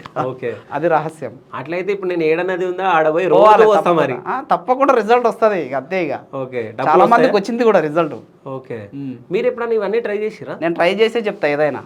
ఓకే, ఆహా, మీరు చదివిన తర్వాత మీరు దానిపైన ప్రయోగం చేస్తారు? ఓపెన్గా చెప్తున్నా సార్, నాకు ఇప్పటికి 20 lakhs రావాలి మరి. ఓకే, ఇచ్చిన వాళ్ళకు ఇచ్చి కూడా 3-4 సంవత్సరాలు అవుతుంది. ఏమనంటే దండం పెడతారు, ఇస్తాం, పంటలు బాగా వండలే ఇస్తాం. ఓకే, మనం ఏమంటాం చెప్పు, ఏ కనికరం ఉంటుంది కదా మనకు కూడా. అదే అందుకని మళ్ళీ అదే మీ కుంభరాశి వాళ్ళకి కానీ వేరే వాళ్ళకు సింహరాశి వాళ్ళకి కానీ తొందర వసూలు అవుతాయి. అంటే నీకు కొంచెం టైం పడుతుంది. సింహరాశి వాళ్ళు, కర్కాటక రాశి వాళ్ళు, మిథున రాశి వాళ్ళు ఉంటారు కదా, వీళ్ళకు కొంచెం తొందరనే వస్తాయి. మేషరాశి వాళ్ళకు తొందరనే వస్తాయి. వీళ్ళు కొంచెం బెదిరిస్తారు కదా, వాళ్ళ ఆకారం జర ఎట్టుంటుంది, ఉగ్రంగా ఉంటుంది అనమాట. మన ఆకారం ఎట్టుంటుంది, ఐసు. ఇంకా ఐసును చూస్తే ఎవరికైనా ఎట్టుంటుంది, అబ్బా చల్లగా ఉంటుంది అని అవుతాం. సో అంటే మీరు ఇంత మంచిగా చెప్తున్నారు కాబట్టి ఇప్పుడు ఎగ్జామ్స్ నడుస్తున్నాయి, ఇప్పుడు ఇంటర్ వాళ్ళకి ఎగ్జామ్స్ నడుస్తున్నాయి, నెక్స్ట్ ఇప్పుడు 10th స్టార్ట్ కాబోతున్నాయి. ఓకే, చాలా మంది ఇళ్ళల్లో పేరెంట్స్ పిల్లలు మంచి చదవాలి అది ఇది అని చెప్పేసి అనుకుంటా ఉంటాం. సో పిల్లలు మంచిగా చదివి మంచిగా పరీక్షలు రాయాలంటే అసలు ఏం చేయాలి? ఇప్పుడు జరుగుతున్న అంటే మనం అంటే ఏదో ఇంతవరకు గెటాన్ అయికుంటూ వచ్చినాం. పిల్లలకి ఇది కరెక్ట్ క్వశ్చన్ చూడు మీరు అడగడం, ఇది గొప్ప క్వశ్చన్. అయితే వాళ్ళు ఏం చేయాలంటే ఫస్ట్ ఆఫ్ ఆల్ గ్రహానికి సంబంధించినటువంటి పరిహారం చెప్తా, తర్వాత దేవతకు సంబంధించినటువంటి పరిహారం చెప్తా. ఫస్ట్ ఆఫ్ ఆల్ ఇట్లా మొండిగా ప్రవర్తించేటువంటి పిల్లలు ఎవరైతే ఉంటారో, నీళ్ళల్లో మనం స్నానం చేసేటువంటి నీళ్ళల్లో పిడికిడు దొడ్డుప్పు, సముద్రం ఉప్పు వేయాలి అందులో. తర్వాత మన పచ్చకర్పూరం కొంచెం వేయాలి, కొంచెం చిటికెడు పసుపు కూడా వేయాలి, వీలైతే కొంచెం పటికి అని ఉంటుంది అది కూడా వేయాలి. ఈ మొత్తం కరిగిన తర్వాత ఆ నీళ్ళతో ప్రతినిత్యం వాళ్ళకి స్నానం చేయించాలి. తద్వారా వాళ్ళకు ఫస్ట్ దృష్టి ఉన్నోడు మొండి ఉంటాడు, ఆయనకు దృష్టి తగిలిందనుకో, నేచర్ దృష్టి తగిలిందనుకో, ఆడు మొండిగా ప్రవర్తిస్తాడు, ఈ మొండితనం పోతుంది. ఇది గ్రహానికి సంబంధించింది. ఓకేనా? తర్వాత ఏం చేయాలి, వాళ్ళకు ఎప్పుడు సూర్యనారాయణ మూర్తికి నమస్కారం చేయించాలి. సూర్యుడు సర్వజ్ఞాని, నమస్కారం చేయమని చెప్పాలి. ఏముంది ఇట్లా జరసేపు ఉండి సూర్యాయ నమః అనుకోవాలి. ఒక 5 నిమిషాలు ముఖం మొత్తం ఏడేటట్టు చెమటలు పడతాయి. ఒక 5 నిమిషాలకు సూర్యుని చుట్టూ ఉంటే మనకు చెమటలు వచ్చినట్టు ఉంటాయి. అంతసేపు సూర్యాయ నమః తల్లిదండ్రులు దగ్గరుండి క్రియ చేయించాలి, ఇలా చేయించాలి. తర్వాత సుబ్రహ్మణ్యేశ్వర స్వామికి సంబంధించినట్టు ఒక అద్భుత మంత్రం ఉంటుంది మొండిగా ప్రవర్తించే పిల్లలకు. ఓకేనా? ఈ మంత్రం చేసుకోవాలి. ఏ మంత్రం? ఓం ప్రభావే నమః, ఓం ప్రభావే నమః, ఓం ప్రభావే నమః. ఈ మంత్రం చేసుకోవాలి. తర్వాత వీళ్ళు మెల్లమెల్లగా వీళ్ళకి గ్రీన్ కలర్ వస్తువులు ఎక్కువ వేస్తుండాలి. అలా డ్రెస్సులు ఉంటాయి కదా, గ్రీన్ కలర్ ఎక్కువ వేస్తూ ఉండాలి. ఆకుపచ్చ డ్రెస్ అంటే మిక్సింగ్ అది ఉండాలి, అందులో గ్రీన్ అనేది ఉండాలి, అందులో కలిసి ఉండాలి. అలాంటి వస్తువులు ఎక్కువ వేయాలి. ఇట్లా మొండితనం పోతుంది. వీళ్ళు అప్పటి నుంచి మెల్లమెల్లగా స్కూల్కి పోవటం, నేను చదువుకోవాలి, నేను గొప్పను కావాలన్నటువంటి ఊహ వస్తుంది దానికి. తర్వాత పరీక్షలు అంటున్నారు కదా, పరీక్షలు ఇక్కడ ఉంది మెయిన్. పరీక్షలకు పోయేటోళ్ళు ఏ విద్యార్థులైనా సరే ఈశ్వరునికి సంబంధించినటువంటి ఒక అద్భుత మంత్రం ఎవరైనా చదువుకోవచ్చు. ఓం మహేశ్వరాయ నమః, ఓం మహేశ్వరాయ నమః, ఓం మహేశ్వరాయ నమః. ఈ మంత్రం చేసుకుంటే రోజు 108 సార్లు చదువుకొని పరీక్షలకు వెళ్ళాలి. 100% ఆ పరీక్ష సూపర్ రాస్తాడు ఆ పిల్లాడు. ఇంకా విజయం చేసుకొని వస్తాడు ఆ పరీక్షల. అట్లా తర్వాత మన పెన్ను ఉంది కదా సార్, గ్రీన్ క్యాప్ ఉండాలి పెన్నుకు. ఇది లాజిక్, ఇది ఆరాశక్తికి సంబంధించింది. కొంతమంది పిల్లలు ఏం చేస్తారంటే ఈ క్యాప్ను పక్కన పడేసి దీంతో రాస్తుంటారు. ఓకేనా? దీని తల తీసినట్టు అది యాక్చువల్గా, దీన్ని డిస్టర్బ్ చేసినావు, ఇది నీకు ఉపయోగపడదు, దీంతో రాసింది కూడా ఫెయిల్ అవుతుంది. అందుకనే క్యాప్ ఉండాలి, దీని దశను పెట్టుకోవాలి, దీనికి దశ ఉండాల్సిందే, క్యాప్ ఉండాలి. ఆ క్యాప్ కూడా గ్రీన్ కలర్లో ఉందనుకో పెన్నుకు, వాడు రాసేది కూడా సక్సెస్ అవుతుంది. పెన్ను వాడే విధానంలో కూడా ఈ విధానం పాటించాలి తప్పకుండా. ఇది పెన్నే కదా అనుకుంటారు, కానీ అంతా ఇదే రాస్తుంది ఎక్కువ. మన మనసు చెప్పింది ఇది రాయాలి, చూపిస్తుంది కదా పెన్ను రాసి. అందుకని అయితే ఇప్పుడు 10th క్లాస్ ఎగ్జామ్ రాష్ట్ర వాళ్ళందరూ గ్రీన్ కలర్ పెన్నును యూజ్ చేస్తే అంటే గ్రీన్ కలర్ పెన్ను కాదు సార్, గ్రీన్ క్యాప్ ఉండాలి. అదే గ్రీన్ కలర్ పెన్ అంటే గ్రీన్ ఇంకుది కాదు, బ్లూ ఇంకుదే గ్రీన్ కలర్ పెన్ను. నాకు తెలిసి ఇప్పుడు కలర్ పెన్నులు అంటే 5 రూపాయల పెన్నులే వస్తున్నాయి. సో గ్రీన్ కలర్ యూజ్ చేస్తే క్యాప్ ఉండాలి, క్యాప్ గ్రీన్ కలర్ ఉండాలి. ఓకే, ఉంటే మంచిగా రాస్తారు. అలాంటి పెన్నులు తీసుకోవాలి. ఓకే, అయితే నా దగ్గర ఒక పెన్ను ఉంది, అది ఒకసారి చూపిస్తా, అదేనా కాదా చెప్పండి. సో అంటే ఇట్లాంటి పెన్నులు అదే చూడండి. ఓకే, అంటే ఈ గ్రీన్ కలర్ పెన్ను రాసేటప్పుడు కూడా ఇట్లా పెట్టుకొని రాస్తే కొంచెం క్యాప్ తీసేయొద్దు, క్యాప్ పైన పెట్టుకోవాల్సిందే తప్పకుండా రాసేటప్పుడు. ఓకే, ఆ క్యాప్ మాత్రం గ్రీన్ కలర్లో అట్నే ఉండాలి. కాదు, నాకు ఒక క్వశ్చన్, అంటే మన వ్యూవర్స్ ఎంత తెలివిమంతులు ఉంటారంటే ఒక క్వశ్చన్ అడుగుతున్నాను నేను ఇప్పుడు. నేను ఏం చదవను, ఓకే, చదవకుండా గ్రీన్ కలర్ పెన్ తీసుకొని పోతా, పోయి రాస్తా, పాస్ అవుతానా? అంటే నేను ఏమంటున్నానంటే నీకు ఒకటి అర్థం చేసుకోవాలి, విశ్వశక్తిని గ్రహించు. అనుకోకుండా నువ్వు ఏదైనా రాసినావు అనుకో సక్సెస్ అవుతుంది మరి. ఓకే, దీంతోటా? అంతే కదా, ఆయనకి ఆ జ్ఞానం వస్తుంది అంతే. ఓకే, ఆడు ఊహించిన ఆ జ్ఞానం వస్తుంది అది ఉన్నప్పుడు. బుధుడే కదా గ్రీన్ అంటే, జ్ఞానాన్ని పెంపొందిస్తాడు. ఓకే. ఇక్కడ ఏమవుతుందంటే ఒక తాంత్రిక క్రియ చెప్పినట్టు క్వశ్చన్ లేకూడదు, ఇంకా దానికే దృష్టి తగ్గుతుంది ఫస్ట్. చెప్తే దాన్ని చేసుకుంటూ పోవాలి. ఇది అతి తెలివి అంటారు ఇక్కడ. కాదు, నేను ఈ క్వశ్చన్ ఎందుకు అడిగిన అంటే మన వ్యూవర్స్ అనుకుంటారు, ఇప్పుడు ఋషులు మనకు ఇలాంటి తాంత్రిక క్రియలు ఎందుకు ఇచ్చారు అంటే సక్సెస్ గానికనే ఇచ్చారు. ఎన్నికకి చూస్తే అది నెగిటివే, ముందుకోవాలి పాజిటివ్. అది ఎన్నికకి చూడడం అనేది నెగిటివ్ అంతే. ఇక తాంత్రిక క్రియ ఏది చేసినా అంటే మీరు ఇప్పుడు ఏమంటారు అంటే ఎప్పుడైనా నెగిటివ్ ఆలోచించవద్దు, పాజిటివ్ ఆలోచించాలి. అది కాదు సార్, ఇక్కడ ఇవన్నీ మేము చెప్తున్నాం కదా, అవన్నీ నేను చేసిన. ఓకే, నేను దాంతో రాసింది మొత్తం నాకు ఎప్పుడు గుర్తుంటుంది. గ్రీన్ క్యాప్ ఉన్న దాంతో రాస్తే నాకు ఎప్పుడు గుర్తుంటుంది, నేను మర్చిపోను. ఇంకా ఇప్పుడు ప్రాక్టీస్ చేసేటప్పుడైనా దాంతో రాసినప్పుడు వానికి కరెక్ట్ జ్ఞానంలో ఉంటుంది, అది మర్చిపోడు. ఇది మెయిన్ ఇంపార్టెంట్ దానికైనా అది ఉపయోగపడుతుంది. చదివినట్టు ఇలా ఉంటుంది, రాసింది రాసినట్టు ఇందులో ఉంటుంది, అది ఫాలో. సో అంటే మీరు ఇంత మంచి ఇంకొక విషయం కూడా చెప్తున్నా, నేను ఇంతసేపు ఓం మహేశ్వరాయ నమః అని ఒక మంత్రం చెప్పిన, అంటే పరీక్షలు మంచిగా రాయడానికి. అయితే అప్పుడు కంపల్సరీ విభూతి పెట్టుకోవాలి. ఎవరో ఏమనుకుంటారు అని భయపడుతున్నారు. అసలు విభూతియే సర్వరక్ష. నాకు నా అనుభవంలో చెప్తున్నా. ఏ బొట్టైనా పెట్టుకోరో నాకు తెలియదు, కానీ విభూతి మాత్రం తప్పకుండా పెట్టుకోవాలి, ప్రతి మనిషి పెట్టుకోవాలి. ఓకే, ఇది గుర్తుపెట్టుకోవాలి. కానీ విభూతి కూడా ఈ మధ్య అసలు ఎట్లా గుర్తించాలి అంటే కల్తీ వస్తున్నాయి. కల్తీ అంటే ఎట్లుంటుంది అంటే, నేనంటే తిలాయజ్ఞం చేస్తాను సార్, ప్రతిరోజు నైట్ చేస్తాను. నేను తిలాయజ్ఞం చేస్తాను. తిలాయజ్ఞంలో ఇప్పుడు నేను ఏమేస్తా, ఇప్పుడు లవంగాలు వేస్తా, దాల్చిన చెక్క వేస్తా, తర్వాత యాలకులు వేస్తా, ఆవాలు వేస్తా, తర్వాత వచ్చేసి మారడి ఆకులు మా ఈశ్వరునికి ఎట్టినవి ఉంటాయి కదా అవి వేస్తా. ఓకేనా, తర్వాత ఆవు పిడికలు వేస్తా. ఇవన్నీ కూడా నేను నిత్యం తిలాయజ్ఞం చేసేటప్పుడు చేస్తా. ఆ భస్మమే నాకు విభూతి అవుతుంది. ఓకే, మంత్రంతోనే చేస్తాం కదా, ఆల్రెడీ మంత్రోపితమై ఉంటుంది. అది నేను అలా చేసుకోవాలి. నాకు తెలిసి ఆడోళ్ళు ప్రతిరోజు కూడా ఒక యజ్ఞం చేసుకోవచ్చు. చెప్పనా, అది వాళ్ళు స్టవ్ కాడ అగ్నిని వెలిగిస్తారు కదా. అవును, ఓకేనా, ఫస్ట్ అగ్నిని వెలిగించినమ్మటే మళ్ళీ ముందే చెప్తున్నా, వాళ్ళు విభూతి పెట్టుకొని వంట కాడుకోవాలి ఫస్ట్. ఎవరైనా సరే బొట్టు లేని వంట చేయకూడదు, ఏ ఆడోళ్ళు అయినా సరే. స్త్రీలు బొట్టు లేని వంట చేయకూడదు. అట్లా చేస్తే ఏమవుతుంది తెలుసా, పితృదేవతలకు వండినట్టు అవుతుంది. అది బొట్టు లేకుండా ప్రాణశక్తి తగ్గుతుంది ఆ ఆహారానికి. ఓకే, బొట్టు ఉంటేనే వంట కాడుకో, ఆ స్టవ్ దగ్గరకో. స్టవ్ వెలిగిస్తారు కదా, ఫస్ట్ ఏం చేయాలి, చాయ్ పెట్టుకుంటారు, అలవాటు ఉంటుంది మనకు కామన్గా. పాలు ఉంటాయి కదా, కొన్ని పాలు తీసుకొని ఆ స్టవ్ వెలిగించినప్పుడు అగ్ని ప్రజ్వలిస్తుంది కదా, అగ్ని మీద ఇటు చిలకరించాలి ఒక 3 సార్లు. అది యజ్ఞమే కదా. అన్నం అయింది, అన్నం ఉడికిన తర్వాత దించుతావు. దించినమంటే స్టవ్ను ఆఫ్ చేయకుండా కొంచెం చిన్న మంటతో పెట్టుకొని దాని మీద కొంచెం అన్నం వేయాలి. ఆ స్టవ్ మీద ఉడికిన అన్నం ఉంటుంది కదా, అది వేయాలి. అది యజ్ఞమే కదా. ఇలా చేస్తే అగ్నిదేవుడు ప్రసన్నమవుతాడు. వాళ్ళకు అగ్ని సర్వదేవత స్వరూపుడు. నువ్వు ఏ దేవత అన్ని, కొంతమంది ఏం చేస్తారంటే అందరు దేవతల స్తోత్రాలు చేయాలి, అన్ని కొంతమంది 20 దేవతల స్తోత్రాలు చేస్తారు. టైం లేనప్పుడు ఒక అగ్నిదేవుని మాత్రమే అగ్నిదేవుని మంత్రం కానీ అగ్నిదేవుని స్తోత్రం కానీ చేసుకుంటే వాళ్ళందరినీ పూజించినట్టే. అంటే అగ్నిదేవుడు సర్వదేవత స్వరూపుడు అట్లా. ఓకే, అంటే ఇంతకుముందు మీరు అన్నారు బొట్టు లేకుండా మీరు వంట చేస్తే అది పితృదేవులకు వండినట్టు అని. అంటే ఇంకా పితృదేవతల కన్నా అంటే ఇంకా ఖచ్చితంగా చెప్పాలంటే అది రాక్షసులకు వండినట్టే. ఓకే, ఇంకా ఖచ్చితంగా చెప్పాలంటే పితృదేవతలు అంటే మన లోకంలో పితృలు ఒక దేవుని లాంటి వాళ్ళే. ఇంకా అలా అనకుండా ఖచ్చితంగా చెప్పాలంటే అది రాక్షస భోజనమే అవుతుంది. ఓకే, అంటే చాలా మందికి అంటే ఈ పితృదోషాలు అనేటివి ఉంటాయి, అవి తొలగిపోవాలంటే ఏం చేయాలి? పితృదోషాలు తొలగిపోవాలంటే ఫస్ట్ ఆఫ్ ఆల్ ఒక తాంత్రిక క్రియ ఉంటుంది. అది నేను నిన్న కొంచెం ఒక దాంట్లో చదివిన నేను. అదేంటంటే మన బొట్టన వేలు ఉంటుంది ఎవరు అంటే పితృదోషాలు ఉంటే ఏమైందంటే ఫస్ట్ ఇంట్లో అశాంతి ఉంటుంది చూడండి. చిన్న దాంట్లోకి పెద్ద గొడవలు అవుతాయి. డబ్బు నిలవదు. డబ్బు వచ్చినట్టే వచ్చి ఏమంటే దేనికో దానికి ఖర్చు అయిపోతుంటుంది. తర్వాత భార్యాభర్తలకు ఉన్న పలంగానే గొడవలు అవుతుంటాయి. అత్త కోడళ్ళ గుడక పడదు, ఊకే గొడవలు అవుతుంటాయి పితృదోషం ఉన్న ఇంట్లో.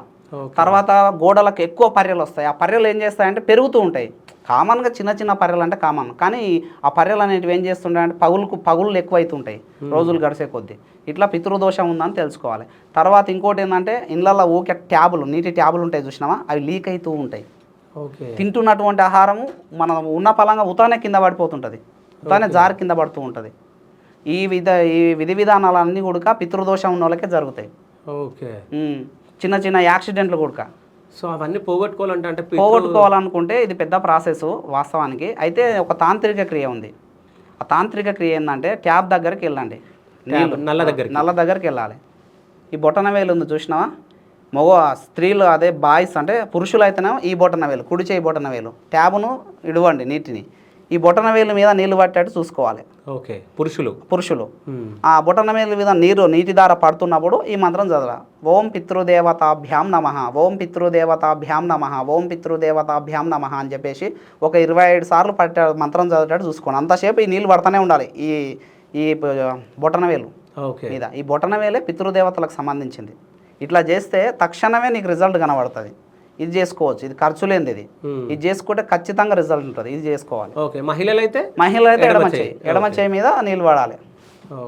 అట్లనే ఓం పితృదేవతాభ్యాం నమః, ఓం పితృదేవతాభ్యాం నమః అని ఆ నీళ్ళు పడుతున్నప్పుడు చదవాలి. ఓకేనా. పితృదేవతలు మన ఇంటికి ఎప్పుడు వస్తారో తెలుసా? అమావాస్య రోజు మధ్యాహ్నం 12 గంటలకు వస్తారు. ఖచ్చితంగా వస్తారు మన ఇంటికి, ప్రతి అమావాస్యకు వస్తారు. అప్పుడు వాళ్ళకి ఇష్టమైనటువంటి ఆహారం ఏదో పెట్టేసి. పితృదేవతలు అంటే ఎవరో కాదు, మరణించిన మన పెద్దలు.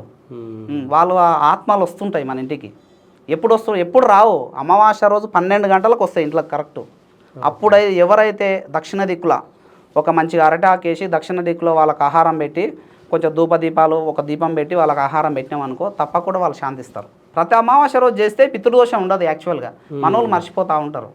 అట్లా ఇది చేస్తూ ఆ పరిహారం చేయాలి. సో అప్పుడు పితృదోషాలు తొలగిపోతాయి. ఓకే. అంటే చాలా మందికి సొంతిల్లు కళ ఉంటుంది, అంటే సొంతిల్లు కొనుక్కోవాలి. చాలా మంది క్వశ్చన్ చేశారు ఇది. అదే అంటే సొంతిల్లు కళ ఉంటుంది, అంటే సొంతిల్లు కొనుక్కోవాలి, సొంతంగా నేను కట్టుకోవాలని చెప్పేసి. సో సొంతిల్లు కళ నెరవేరాలంటే అసలు ఏం చేయాలి? దీనికి 3 పరిహారాలు ఉంటాయి. 3 ఫాలో అవుతే 41 రోజులనే రిజల్ట్ వస్తుంది. ఓకే. ఈ 3 పరిహారాలు ఎవరైతే పాటిస్తారో 41 రోజులనే రిజల్ట్ కనబడుతుంది. మొట్టమొదటిది శివలింగానికి బెల్లం కలిపిన నీళ్ళతో అభిషేకం చేసిన తర్వాత ఫస్ట్ ఏం చేయాలి? శుద్ధోదకము మంచినీటితో అభిషేకం చేయాలి. తర్వాత బెల్లం కలిపిన నీళ్ళతో అభిషేకం చేయాలి. మళ్ళీ శుద్ధోదకం నీటితో అభిషేకం చేయాలి. అప్పటికి అభిషేకం అయిపోతుంది. అయిపోయిన తర్వాత ఈశ్వరునికి విభూది రాసి మంచిగా అలంకరణ చేసిన తర్వాత తెల్ల జిల్లేడు పూలు ఉంటాయి మనకు. మన తెల్ల జిల్లేడు పూలు ఉంటాయి. ఒక 108 పూలు తీసుకురండి. జిల్లెడు చెట్టు 108 పూలతో ఈశ్వరునికి అలంకరణ చేయాలి, పూజ చేయాలి. ఇదొకటి మెయిన్ది. ఇలా చేస్తే 41 రోజు చేయాలి. ఏదైనా మధ్యలో ఆగొద్దు. మధ్యలో యోగం వచ్చినా ఆపొద్దు. ఎందుకంటే మళ్ళీ యోగం వచ్చిందని ఆపితే ఇల్లు సకాలంలో నిర్మాణం జరగదు. మళ్ళీ ఆపొద్దు, చేస్తూనే ఉండాలి. ఇది చేయాలి. అది చేసేటప్పుడు మంత్రం ఏం చేయాలి? నమశివాయనో ఓం నమశివాయనో అనుకోవచ్చు. ఎందుకంటే ఏ పూజ చేసినా మంత్రం ఉండాలి. కామన్గా నమశివాయ అని చేసుకోండి. చేసుకున్న తర్వాత ఇట్లా అలంకరణ చేయండి. తెల్ల జిల్లేడు పూలు 108 పూలు ఉండాలి తప్పకుండా. ఒకవేళ మాకు తెల్ల జిల్లేడు పూలు అన్నీ దొరుకుతలేమంటే నార్మల్ జిల్లేడు పూలు ఉంటాయి కదా, అవి పెట్టండి. అవి దాన్ని వెతకని ప్రయత్నం చేసినా కానీ దొరుకుతలేమనుకున్నాం అనుకో నార్మల్ పూలు అయినా పర్లేదు. నార్మల్ పూలు ఉంటాయి, మస్తు ఉంటాయి. ఇక మన పక్కల మన జంగిళ్ళలో దొరుకుతూ ఉంటాయి. నార్మల్ జిల్లేడు పూలు అయినా సరే అవి పెట్టండి. కానీ 108 పెట్టాలి శివలింగానికి. కానీ అంటే జిల్లేడు చెట్టుకి అంత ప్రత్యేకత ఏముంది? జిల్లేడు చెట్టు దాని లోపలనే 3 దేవతలు కొలువై ఉంటారు. వినాయకుడు, దుర్గాదేవి, తర్వాత హనుమంతుడు కూడా ఉంటాడు రహస్యంగా. ఓకే. జిల్లేడు చెట్ల మొదట్లా. ఓకే. ఇట్లా అంటే ఇప్పుడు మీరు జిల్లేడు చెట్టు గురించి మాట్లాడారు కాబట్టి అదే మధ్యలో ఇంకోటి సార్, ఇది క్లియర్ కానీ. తర్వాత నెక్స్ట్ వచ్చి వరాహస్వామి ఉంటాడు కదా, వరాహస్వామికి సంబంధించినటువంటి ఒక క్రియ చేయాలి. మట్టిని ఇట్లా మనం గిర్ర గీసుకుంటూ మట్టిని మనం కామన్గా మన ఇంట్లో ఖాళీ ప్లేస్ ఉంటుంది కదా మన వాకిళ్ళలో, ఆ ఒక మంచి కొయ్య తీసుకొని మన భూమిని సేదం చేసుకుంటూ అంటే ఇట్లా గిర్రలు గీసుకుంటూ అంటే కొంచెం లోపలికి ఇట్లా తోముకుంటూ చిన్నగా ఈ మంత్రం చేసుకోవాలి. ఓం హరీం వరాహాయ నమః. ఇది సిద్ధమంత్రం చేసుకోవచ్చు. ఓం హరీం వరాహాయ నమః అని చెప్పేసి 108 సార్లు భూమిని ఇట్లా గిర్ర గీసుకుంటూ చదువుకోవాలి. ఇది 2వ పరిహారం. ఇలా చేసుకోవాలి. తర్వాత నెక్స్ట్ వచ్చేసి ఏం చేయాలి? పక్షులు ఉన్నాయి కదా, పక్షులకు నవధాన్యాలన్నీ మిక్స్ చేసి నానబెట్టి పక్షులకు వేయాలి. ఓకే. అన్ని నవధాన్యాలు మొత్తం నానబెట్టి పక్షులకు వేయాలి. ఇలా చేసుకుంటే తప్పకుండా 41 రోజులనే సొంత ఇంటి కళ నెరవేరుతుంది. మళ్ళీ సకాలంలో ఎవరో మీకు అప్పించేటోళ్ళు ఇస్తారు, మీకు వచ్చే డబ్బులు వస్తాయి, ఆ ఇల్లును సకాలంలో నిర్మాణం చేసుకోవచ్చు. ఓకే. ఇది చేసుకోవాలి. అయితే ఇప్పుడు జిల్లెట్ చెట్టు గురించి మీరు మాట్లాడడం జరిగింది, అంటే అందులో 3 దేవతలు ఉంటారు అని చెప్పారు. కానీ ఎవరైనా పెళ్లి కాని వాళ్ళు చనిపోతే జిల్లెట్ చెట్టుకి ఇచ్చి పెళ్లి చేస్తూ ఉంటారు. అది ఎందుకు చేస్తారు? అది నాకైతే దాన్ని ఎక్కడ నేను చదవలేదు వాస్తవానికి. మన పెద్దలు పెట్టినటువంటి వాస్తవం ఉండదు. కొన్ని మన పెద్దలు ఏం చేశారంటే, వాస్తవానికి ఇంకోటి కూడా చెప్తాం, మీరు అడిగారు కాబట్టి. ఇప్పుడు భర్త చనిపోయినట్టు స్త్రీ ఉంది కదా, వేదాలలో ఎక్కడ బొట్టు పెట్టొద్దని లేదు, గాజులు వేసుకోవద్దని ఎక్కడ లేదు, అన్నీ వేసుకోవచ్చు. ఈ కామన్ స్త్రీల లాగానే ఉండొచ్చు, ఇది వేదాలు చెప్తున్నాయి. కానీ వేదాలలో ఎక్కడ ఉడక ఆమె బొట్టు పెట్టొద్దు, ఆమె పూజలు చేయొద్దు, శుభకార్యాలకు ఎదురు రావద్దు అని మనం అనుకుంటాం.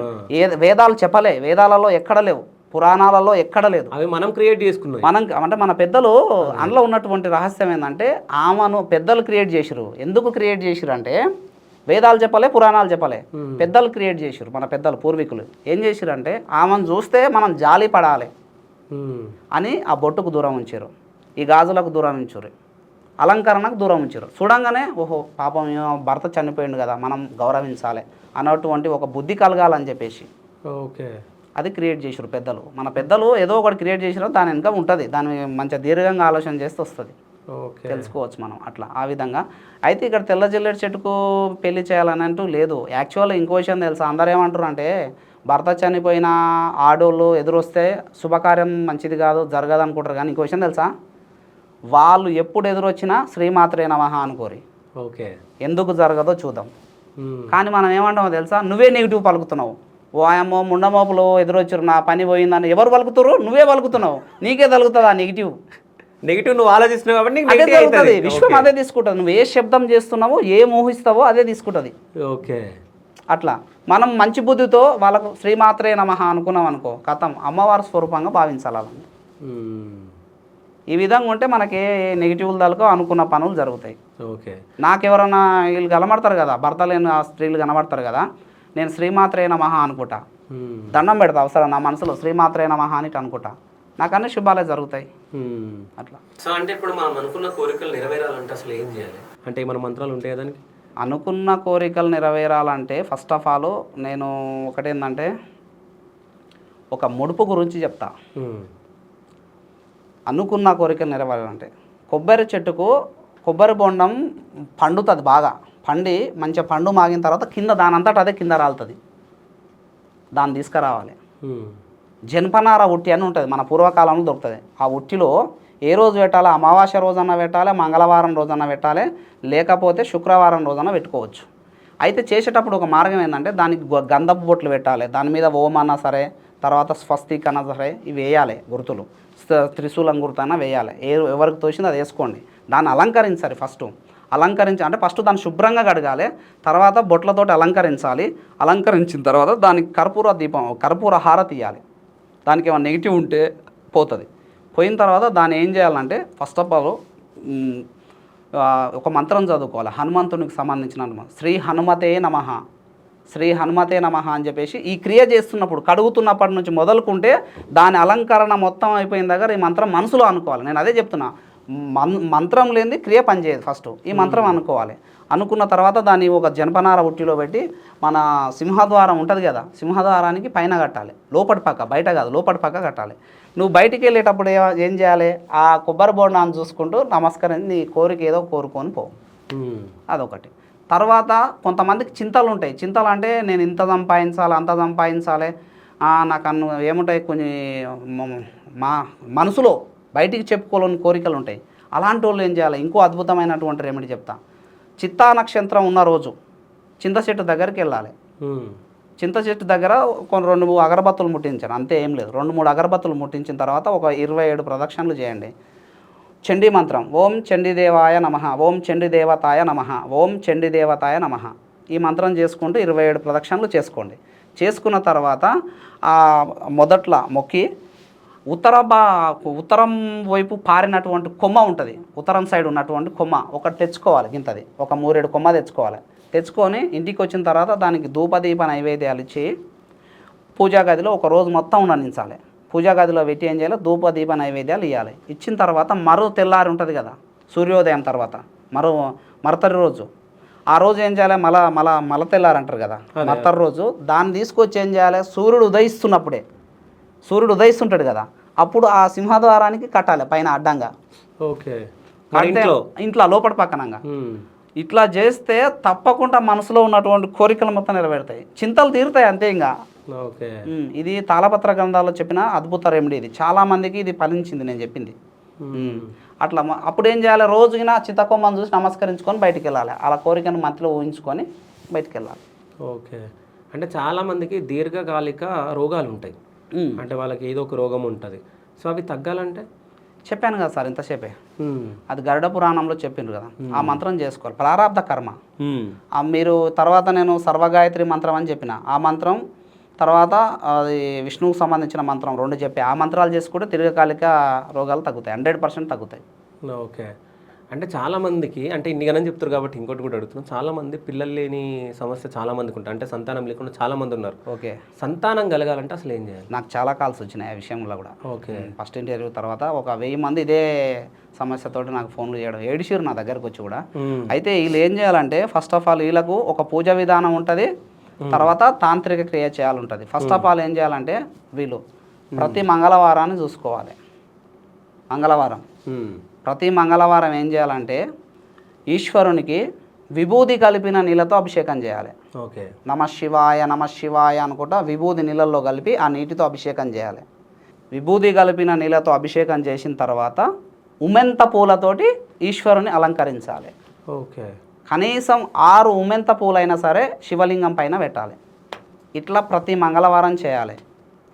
చేస్తూ ఏం చేయాలి, నెలసరి అయిపోయిన 5వ రోజు నుంచి బియ్యం కడిగినటువంటి నీళ్ళలో నిమ్మకాయ పిండుకొని తాగాలి. 14 రోజులు తాగాలి వరుసగా. 14 రోజులు తాగితే భార్యాభర్త దగ్గరకు ఉండాలి. అవి తాగుతూ ఉన్నప్పుడు తప్పకుండా ప్రెగ్నెంట్ అవుతుంది, 100%. దీంట్లో ఏది ఉండదు, చేసి చూడండి. అంటే 14 డేస్ చేస్తే 100% ఆ ఫస్ట్ మంతే నిలిచే అవకాశాలు ఎక్కువ ఉంటాయి. ఓకే, ఇంకా కొంతమందికి మనకు దరిద్ర దోషాలు ఉంటాయి కొన్ని, ఎంత చేసినా అది గురువుల ద్వారా చేయాల్సి వస్తుంది. ఇది చేసుకుంటే అందరికి వస్తుంది. ఓకే, అంటే అంటే ఇట్లా చేస్తే సంతానం కలిగిపోతుందా 14 డేస్లో? కలుగుతుంది. ఓకే, అది కాకుండా ఇంకేమైనా ఉన్నాయా? ఉన్నాయి. ఓకే, ఏం చేయాలి, అదే మంగళవారం రోజు ప్రతి మంగళవారం బెల్లం భూమిలో పాతి పెట్టాలి. వాళ్ళు పాత బెల్లం అని ఉంటుంది మనకు షాపులలో, అది తీసుకొచ్చి పాతి పెడుతూ ఉండాలి. సంతాన సమస్య పెద్దది కాబట్టి రెమెడీస్ కొన్ని చెప్తా, వాళ్ళకి ఏది దోషిందో అది చేసుకోవచ్చు. తర్వాత దానిమ్మకాయ ఉంటుంది కదా, ఆ బెరడును కూడా దంచి మంగళవారం రోజు సేకరించాలి. ప్రతి మంగళవారం సేకరిస్తూ ఉండాలి. దానిమ్మకాయ యొక్క బెరడు పొట్టు ఉంటుంది కదా, అది దంచి నీటిలో కలిపి తాగినా కానీ ప్రెగ్నెంట్ అయ్యే అవకాశాలు ఉంటాయి. కానీ ఆ ప్రెగ్నెంట్కు సంబంధించినటువంటి గ్రహ దోషాలు పోవాలంటే గ్రహ నక్షత్ర మాలికాధరుడు ఈశ్వరుడు కాబట్టి ఈశ్వరునికి విభూది నీళ్ళతో అభిషేకం ఖచ్చితంగా చేయాలి. ఓకే, భార్య భర్తలు ఉండాలి తప్పకుండా, ఇద్దరు కలిసి పూజలు చేయాలి. ఒకరు చేస్తుంటే కాదు, భార్య భర్తలు ఈ ఇద్దరు సంబంధించిన వ్యవహారం కదా. ఒక ఆయన ఇత్తనం వేస్తే ఒక ఆమె పెంచుతుంది కాబట్టి తప్పకుండా వాళ్ళిద్దరు కలిసే చేయాలి, ఇద్దరు దోషాలు పోవాలంటే. తర్వాత నెక్స్ట్ ఏం చేయాలి, గోమతి చక్రాలని మనకు దొరుకుతాయి షాపులలో. ఈమె ఒక 6 గోమతి చక్రాలు, భార్య భర్తలు 6 గోమతి చక్రాలు తీసుకోవాలి. తీసుకొని ఏం చేయాలి, శివలింగం మీద పెట్టాలి. అవి ఏమైనా శివలింగం మీద పెట్టాలి పూజ చేసినప్పుడల్లా. ఇప్పుడు చెప్పిన కదా, అభిషేకం అయిపోయిన తర్వాత ఆ శివలింగం మీద పెట్టాలి. పెట్టిన తర్వాత ఏం చేయాలి, అవి తలగడ కింద పెట్టుకొని పండుకోవాలి. దాని ద్వారా ఏమవుతుంది, గోమతి చక్రాలు పాము చుట్టుకున్నట్టు ఉంటాయి. గోమతి చక్రాలకు బయట పక్కన పాము చుట్టుకున్నట్టు సర్పదోషాలు పోతాయి. ఈ సర్పదోషాల వల్లనే చాలామంది కూడా సంతానం కాదు. సర్పదోషం అంటే ఏంది అసలు? సర్పదోషం అంటే సర్పాలను హేళన చేయడము, సర్పాలను చంపడము. అసలు యాక్చువల్గా ఈ సర్పదోషం వల్లనే చాలా అప్పులు అవుతుంటాయి. తర్వాత వాళ్ళకి సంతానం ఇప్పుడు ఈ ప్రారంధ కర్మలో నువ్వు సంతానం లేదనుకో, అసలు చాలా ఇబ్బందికర విషయం. ఉండాలి కంపల్సరీ సంతానం. అందుకనే పాములను కానీ మూగజీవులను కానీ సంపొద్దు. వీళ్ళు సంతానం లేని వాళ్ళు ఎక్కువ పాములను కానీ మూగజీవులు ఏవైనా సరే సంపొద్దు. మెయిన్గా పాములను చంపొద్దు. ఏం చేస్తాయంటే పాములు ఎమ్మటే చెప్పిస్తాయి,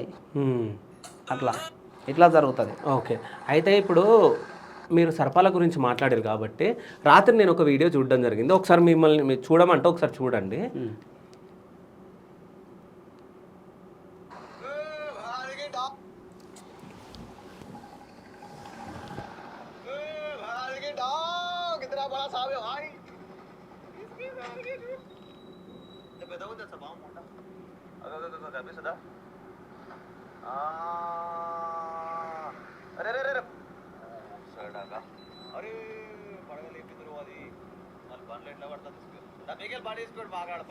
అది డౌన్లోడ్ చేసి పెట్టున్నా. తప్పకుండా దీన్ని ఎవరైతే తొక్కించారో వాళ్ళని శపిస్తుంది. అరే నాగుపాము. నాగంపాము. అయితే నేను ఏమంటున్నంటే, అంటే ఇప్పుడు సర్పదోషం కావాలని పాముని చంపిన వాళ్ళకు ఆ సర్పదోషాలు ఉంటే పర్లేదు. వాళ్ళకైతే ఆ వీడియోలో అయితే వాళ్ళకి కనబడుతుంది కదా. అంటే వీళ్ళు స్పీడ్ వెళ్తురు కదా అందుకని. లేదు సార్, నేను ఏమంటున్నానంటే మనం మన కళ్ళతో చూసి ప్రయాణం చేయాలి. మనకు చేతుల స్పీడ్ ఉందని చెప్పి పోవడం. అందుకనే మనసు పెట్టి డ్రైవింగ్ చేయండి. మన మనసు దాన్ని రక్షించాలని ఉంటే రక్షించవచ్చు. ఏమో ఒక బండి వెళ్ళినప్పుడు అది ఇట్లా పడిగ తీసి ఇట్లా అంటే అది పడిగ తీసిందంటేనే ఇంకా దానికి ప్రాణం మీదకి వచ్చి, అంటే దానికి నువ్వు పాదభంగాన్ని కలిగించినావు. ఓకే, దానికి పెయిన్ ఉంది కాబట్టి లేపింది. అసలు యాక్చువల్గా పాము పడిగేందుకు లేపుతుంది అంటే అది దండం పెడుతుంది. యాక్చువల్గా కిందికి కొడుతుంది. నన్ను వదిలేరు అంటారు. కానీ కొంతమంది ఇళ్ళకి పోయినప్పుడు చంపి, నేను చాలా వరకు పాములు చంపేటోళ్ళను మా ఊర్లో కానీ తర్వాత మా గ్రామాలలో చూసిన సంతానం లేదు. ఒకవేళ సంతానం అయినా కానీ పిల్లలు చెప్పింది తినరు. ఆ పిల్లల ద్వారానే వీళ్ళకు మనశ్శాంతి ఉండదు. అట్లా తర్వాత కుక్కలకు నేను వాస్తవానికి 2-3 చూసిన కుక్కల కొట్టేటోళ్ళను. ఒక ఆమె మా ఊర్లో కుక్క కన్నును కొడితే కుక్క కన్ను పోయి అది 15 రోజులు చనిపోయింది, రక్తం బ్లీడింగ్ అయ్యి. తర్వాత అలా అమ్మ మరణించింది. అంటే బాధల మీద ఏజుడే బాధల మీద బాధలు జరిగినాయి ఆమెకు. నేను చూస్తుంటేనే జరిగినాయి. అబ్జర్వ్ చేస్తున్నా. కుక్కను కొట్టినావు కదా. కుక్క అంటే ఎవరి వాహనం, ఎవరికి తోడుకుంటే కాలభైరవుని దగ్గర ఉంటుంది కుక్క. కాలభైరవుడు అంటే కాలాన్ని శాసించేటోడు. ఓకేనా. ఆ కాలంలోనే నేను త్వరితగతిన తొందర ఇబ్బందులు పెడతాడు. కాలానుసారంగానే బాధలు తొందర వచ్చేస్తుంటాయి. తర్వాత చాలామంది నా తానికి వచ్చి మా పీఠానికి వచ్చినప్పుడు పిల్లులు ఏం తిని ఉన్నాయంటారు. అసలు యాక్చువల్గా పిల్లి అంటే ఏంటంటే బుధగ్రహానికి సంబంధించింది. ఏ ఇంట్లో పిల్లి ఉంటుందో ఆ ఇంట్లో జ్ఞానం ఉంటుంది. ఓకే, పిల్లలు చెప్పినట్టు వింటారు. అంటే పిల్లులను పెంచుకోవద్దు అంటారు కదా. ఎవరు చెప్పారు? అంటే వింటా ఉంటాం కదా. అది చెప్పినా కదా మన పెద్దలు. కొంత మంచి చెప్పారు, కొంత చెడు చెప్పారు. ఓకే, పిల్లిని పెంచాలి. పిల్లిని యాక్చువల్గా పిల్లి నుంచి మనం నేర్చుకోవాల్సి చాలా ఉంది. అది బాత్రూమ్ కూర్చున్నది అనుకో కప్పెడుతుంది, బయటికి కనబడనియదు. తర్వాత ప్రసవం జరిగినప్పుడు దాని మాగిని కూడా దొరకనియదు. అది చాలా రహస్యంగా ఉంటుంది. దాని విధానాలు మొత్తం రహస్యంగా ఉంటాయి. కానీ ఎవరైతే పెంచుతారో ఆ విధానాలు వాళ్ళకి తెలిసేటట్టు చేస్తాయి అవి. మా ఇంటికాడ ఉన్న పిల్లులు ఏవైనా సరే అది కనే టయానికి వస్తే నన్ను వచ్చి రాకుతుంది. అది పైకి వస్తుంది, పీఠం లోపలికి వస్తుంది. నేను తలుపు పెట్టుకొని ఉంటే ఆ పీఠం తలుపు కాడికి వచ్చి బయట తలుపు ఉంటుంది కదా మెయిన్ ఎంట్రన్స్ కాడ అరుస్తుంది. ఇంకా ఒకటే. ఇంకా నేను చదివేటోని కూడా బయటకు పోయి క్లాస్ చెప్పేటోని కూడా బయటకు పోయి చూస్తే దాని ఆవేదన పెయిన్స్ వస్తుంటాయి కదా. అప్పుడు పోయి ఒక కాటన్లో దాన్ని పెట్టి మా బెడ్రూమ్లో పెట్టుకుంటా. నేను కన్న తర్వాత పిల్లలు అయిన తర్వాత తీసి సపరేట్గా దానికి మంచి వసతిని కల్పించి పెడతా. అట్లా పిల్లిని చంపినామనుకో 7 కోట్ల పాపాలు వస్తాయంట. 7 కోట్ల పాపాలను అనుభవించాల్సిందే తప్పకుండా. గరుడ పురాణం చెప్పింది, నేను చెప్పలే. గరుడ పురాణంలో రాయబడ్డది. ఎందుకంటే పిల్లి జ్ఞాని. ఓకేనా. నువ్వు దాన్ని చంపినావు అనుకో శపిస్తుంది. శరీరం నుంచి ఆత్మను తీయడం పెద్ద సోజం కాదు, క్షణాలలో జరుగుతుంది. ఆత్మ ఎప్పుడైతే బయటకు వస్తుందో గాలి వాయువులో నేను శపిస్తుంది. అది శపిస్తే ఏమైతే తెలుసా, కథం అప్పటి నుంచి నీకు స్టార్టింగ్. ఇక్కడ కూడా పరిహారం చెప్పలే. ఒక బుక్లో చదివిన నేను, బంగారు పిల్లి బొమ్మను తయారు చేసి శివాలయంలో దానం ఇవ్వాలని చెప్పబడ్డది. కానీ అది చేసిన వాళ్ళు కూడా సక్సెస్ లేదు నాకు తెలిసి. పిల్లిని మాత్రం చంపకూడదు అసలు. అయితే ఇంకోటి మనం పాము గురించి మాట్లాడినాం కాబట్టి, సో పామును ఎవరి ఇంటికన్నా కానీ ఇంటి మధ్యలో వచ్చినప్పుడు పామును చంపేసి దాంట్లో 1 రూపీ కాయిన్ పెట్టి కాల్ చేస్తే ఆ పాపం పోతుంది అంటారు. ఎవరు చెప్పారు? అంటే ఇవి వింటా ఉంటాం కదా, కాల్ చేస్తూ ఉంటారు చంపిన తర్వాత. అసలు చంపడమే తప్పు. దాని ఎందుకు నీకు అధికారం ఏడు ఉంది నాకు అర్థం కాదు. ఓకే. ఈ భూమి మీద ప్రతి మూగజీవికి స్వేచ్ఛగా బతికేటువంటి అవకాశాన్ని మనం కలిగించాలి మనం. ఎందుకంటే మనం అన్నీ మాట్లాడగలుగుతాం, కానీ మూగజీవి ఒకటే మాట్లాడుతుంది. పిల్లి అయితే మ్యా అంటది, కుక్క అంటే భోబో అని అరుస్తుంది, పాము బుస్సు అంటది. ఒకటే మాట మాట్లాడుతుంది అన్ని దాంట్లకు, అదే సిగ్నల్ ఇస్తుంది. అంటే అర్థమైంది, దైవం దాని అంతరాత్మకు ఎప్పుడు కనెక్ట్ అయి ఉంటాడు. అందుకని అన్ని మాటలు రావు మూగజీవులకు. ఒకే మాట మాట్లాడుతుంది, ఒకే మాటలో అన్ని చూపిస్తుంది. అట్లా అందుకని చెప్పేసి మన మూగజీవులను ఏ మూగజీవినైనా సరే కొంతమంది నా ముందల ఇది మస్తు ఘోరం ఆవును ఎగిరెగిరి తనేడు వాడు కాలు ఇరిగింది యాక్సిడెంట్ అయ్యి వితిన్ నెల తిరగక ముందే కాలు ఇరిగింది వాంది వాళ్ళ ఇంట్లో వాళ్ళ నాయన కూడా చనిపోయిండు ఇవన్నీ చూస్తూ ఉంటా నేను అబ్జర్వ్ చేస్తా అసలు యాక్చువల్గా ఇప్పుడు సందర్భం ఇప్పుడు పాము గురించి వచ్చింది పాములను ఎవరు కూడా కొట్టకండి దయచేసి అవి ఇంట్లోకి వస్తే అయినా పాము ఎక్కడ కూడా పగబట్టదని ఇంతకుముందు వీడియోలో కూడా చెప్పిన దాన్ని అది గమనిస్తుంది సార్ ఇక్కడ పామును నువ్వు ప్రేమతోటి కూడా ఒక ప్రేమ భావంతో దాని దగ్గరికి పోతే నీ జోలికి రాదు అది తాసుభావమైన పరిగెత్తదు అంటే ఏ పాము అయినా సరే ఎందుకంటే పాముకు ఈ వెదర్ను అంటే సూర్యనాడి మండలం చంద్రనాడి మండలం కూడా మన ఫీలింగ్స్ బయటకు వస్తాయి ఆ ఫీలింగ్స్ వచ్చిన సూర్యనాడి మండలం చంద్రనాడి మండలం ఈ వాయువును వదులుతాం మనం ఊహించినటువంటి వాయువును మనసులో ఊహించుకొని బయటకు వదులుతాం గాలిని వదిలినప్పుడు ఆ గాలిని అబ్జర్వ్ చేస్తుంది ఆ గాలి వాసనను చూసి నీ స్వభావాన్ని పసిగడుతుంది అది ఓకే వీడు నన్ను చంపుతుండ అనేది ఆ గాలిలో చూస్తుంది అది చూసి ఏమంటే రెడీగా ఉంటుంది నీ మీద ఫైట్ చేయనిక ఓకే వీడు ప్రేమతో ఉన్నాడు నా పట్ల ప్రేమభావం ఉంది అంటే నిన్ను చూసి అది మంచిగా ప్రేమపూర్వకంగా ఉంటుంది అప్పుడు ఏం చేయాలంటే ఒక కట్టెకు పట్టుకొని బయట వదిలిపెట్టండి మళ్ళీ నీ జోలికి రాదు వదిలిపెట్టిన తర్వాత అమ్మ నీ రక్షణ ఉండాలనే నేను బయట వదిలిపెట్టినా వెళ్ళిపోతాలే అని మొక్కాలి అది చూస్తుందంట కథం నీ జోలికి రాదు కానీ కొంతమంది ఏమనుకుంటారు పాము తలగంగానే పగబడుతుంది ఇది ఎక్కడ లేదు అసలు పగనే పట్టదు నేను మస్తు పాములు పట్టుకున్నాను నేను మరి అటంటే మా ఇంటి పక్కలంగా వస్తుంది దగ్గర కోత నేను పోయేటాలుగా బొక్కలా ఉంటుంది కానీ నేను దగ్గర ఉంటే పట్టుకుంటాను నేను ఏం కాదు ఎందుకంటే పాము మంత్రం కూడా సిద్ధి ఉందిగా నాకు అట్లా ప్రేమపూర్వకంగా పట్టుకుంటుంది దాన్ని ఇబ్బంది పెట్టాలని కాదు అంటే నా కోరిక ఒకటి మా పీఠంలో ఒక తాసుభావన పెట్టాలని కోరుకుంది ఎప్పటి నుంచో ఎప్పుడు దానికి వశీకరణ చేసి పెట్టాలి ఆ లింగానికి నాకు కాదు లింగానికి వశీకరణ చేద్దామని చూస్తున్నా అది నా కోరిక కానీ నాకు సకాలంలో దొరుకుతలేవు అవి నేను బిజీ ఉంటా నేను ఎప్పుడోసారి చూసుకుంటా పురుకుతుంటాయి కానీ నాకు దగ్గర ఉంటే పట్టుకుంటా దాన్ని పట్టుకొని ఇప్పుడు తాజ్పాముని పట్టుకొని ఇప్పుడు మీ పీఠంలోనే బంధించడం అంటే అన్ని వసతులు కల్పిస్తా పాలు పెడతా అన్నీ పెడతా శివలింగం కానే ఉండాలి శివలింగాన్ని క్వశ్చన్ చేస్తా హిప్నాటిజం చేయొచ్చు దాని ఏముంది హిప్నాటిజం కూడా నేను చెడుగా భావించొద్దు నేను లింగానికి ఒక దైవానికి కనెక్ట్ చేస్తున్నా అంటున్నా అట్లా చేయొచ్చు సో అంటే మాలాంటి భక్తులు ఎవరైనా వచ్చినప్పుడు మరి చూస్తే ఏమవుతుంది భయం అనిపిస్తుంది అది అప్పుడు నేను అది ప్రేమపూర్వకంగానే ఉంటుంది తప్ప అది ఒకవేళ పడిగెత్తినా నేను ఆశీర్వాదం ఉంటుంది శివలింగం మీద ఉండి పడిగెత్తింది అనుకో అది నీకు ఆశీర్వాదం ఆ శివాయ రూపంలో ఆశీర్వాదాన్ని ఇస్తుంది ఓకే అట్లా ఇది నా కోరిక నాకు మూగజీవులు అంటే మస్తు ఇష్టం నేను ఖాళీ టైంలో కూడా మూగజీవులతో స్పెండ్ చేస్తాను అంటే వేటిని చంపొద్దు అంటారు చంపకూడదు అది మనకి ఎమ్మడే తగులుతుంది మూగజీవి ఏ పాపం అయినా సరే ఎమ్మడే తగులుతుంది అది ప్రారంభంలోనే జరుగుతుంది అది నేను చాలా చూసినా కదా అట్లా అయితే ఇప్పుడు మా ఆఫీస్లో కిచెన్లో చీమలు వస్తున్నాయని చెప్పేసి చీమలు అది చాక్ పీస్ అది ఇట్లా రాస్తారు మరి రావద్దని అది చేసిన పాపం అది కూడా పాపమే మరి అది కర్మనే కదా అది చేస్తున్నావు ఒక క్రియ చేస్తున్నావు నేను ఏమంటున్నానంటే వాస్తవాన్ని అల్క ఊడ్చి బయటికి వేయండి అట్లా ఉన్నప్పుడు తప్ప ఊడవండి ఒక బట్టతోటి అల్క చనిపోకుండా అది పత్తితోటి అల్క దాన్ని తుడిచి బయట వేయండి కానీ చంపకూడదు అట్లా తప్పే అది పూజ చేస్తూ కూడా తప్పులు చేస్తున్నారు పాపాలు చేస్తున్నారు అందరూ ఏంది చేస్తలేరా చెప్పు ఎట్లా చేస్తలేరు అంటే సరే మీరు ఇప్పుడు ఇది అన్నారు కాబట్టి అసలు పూజ ఏ టైంలో చేయాలి ఎట్లా చేయాలి పూజ ఎప్పుడైనా చేసుకోవచ్చు కదా సార్ ఇంతకుముందు కూడా చెప్పా ఎప్పుడైనా చేసుకోవచ్చు మనసు పెట్టి చేయండి ఏ టైంలో అయినా సరే శివలింగానికి అయితే ప్రదోష కాలంలో ఎక్కువ ఫలితం ఉంటుంది మిగతా పూజలు ఎప్పుడైనా చేసుకోవచ్చు ఇంకా అది అమావాస్య రోజు గ్రహణం పట్టిన రోజు లక్ష్మీదేవిని ఎక్కువ పూజించాలి ఆదివారం రోజు గ్రహణం అంటే ఆదివారం అమావాస్య వచ్చినప్పుడు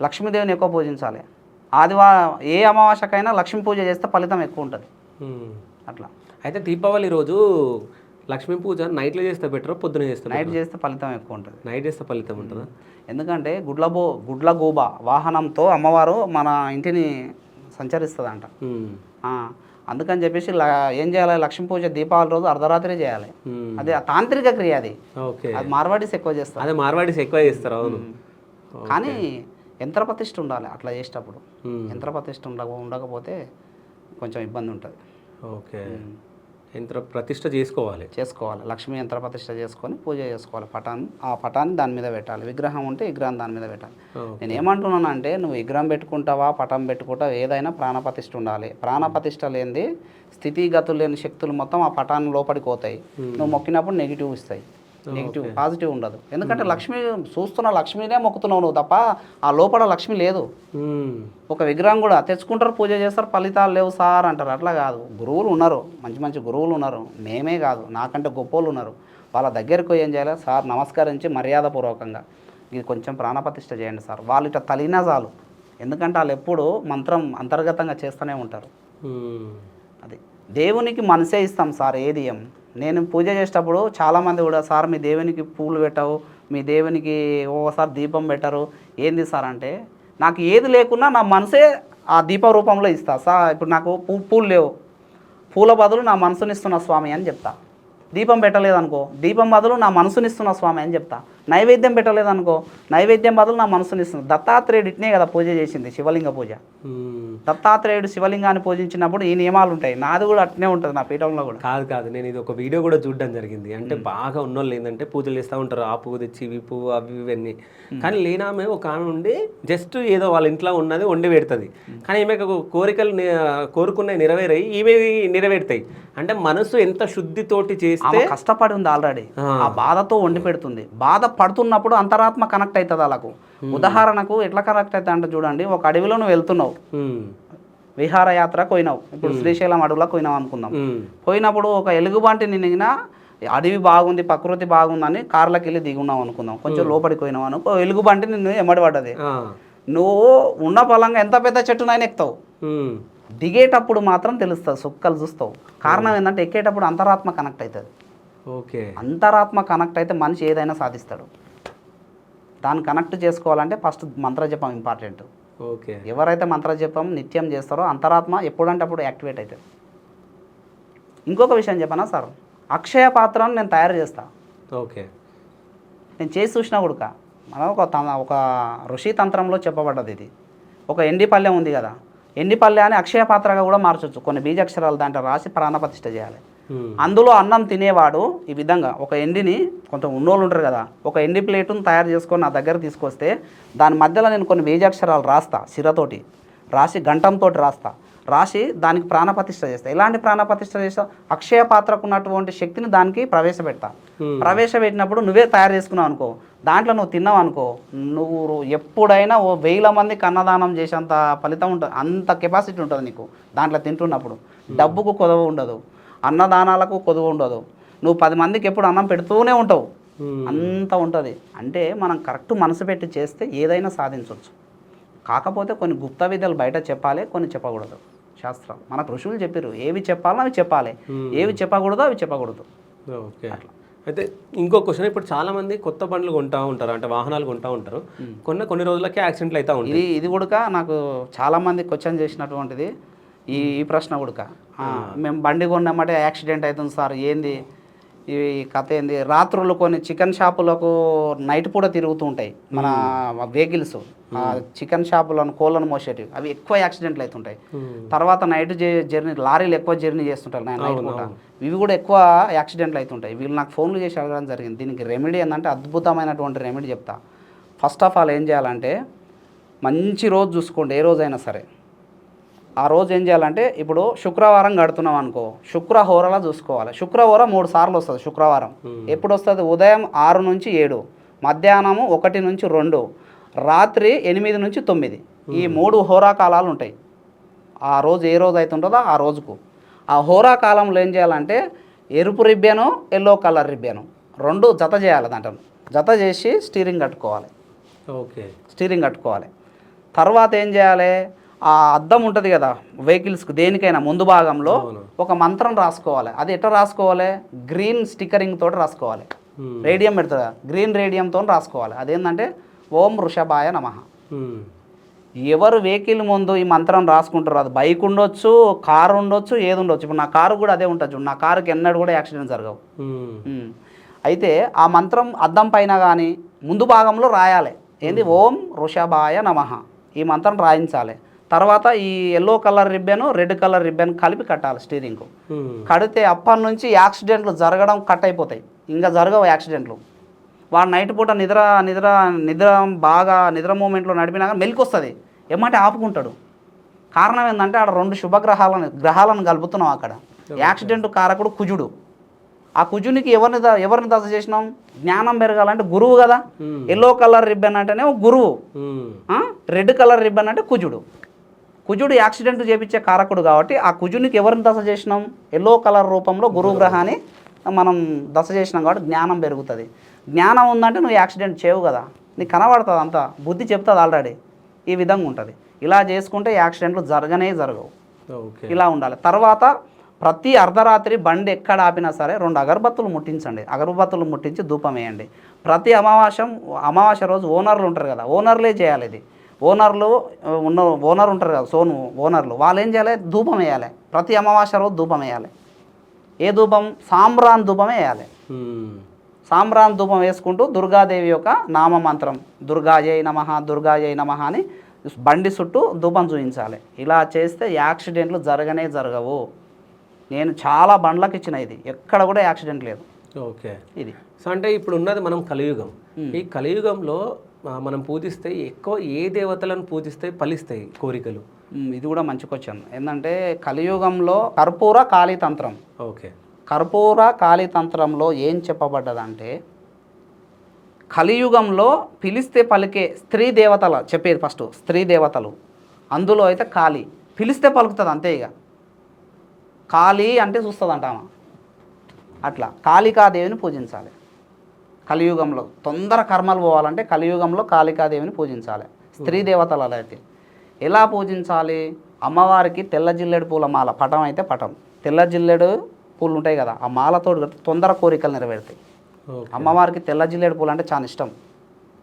కాళీ పటానికి తెల్ల జిల్లేడు పూలను ఒక 27 పూలు ఎన్నో మీకు తోచినన్ని పూలు మాల కట్టి, అది పసుపు కలర్ దారం, ఒక తెలుపు కలర్ దారం తీసి దాన్ని పసుపు పూయాలి. నీళ్ళలో కొంచెం పసుపు తడిపి పూసి కుచ్చాలి. పూలను కుచ్చి ఏం చేయాలి? ఆ కాళీ పటానికి కానీ విగ్రహానికి కానీ అలంకరించి పూజ చేయాలి. చేస్తే అమ్మవారు తక్షణమే నీకు వరం ఏ కోరిక కోరుకున్నా ఇస్తుంది.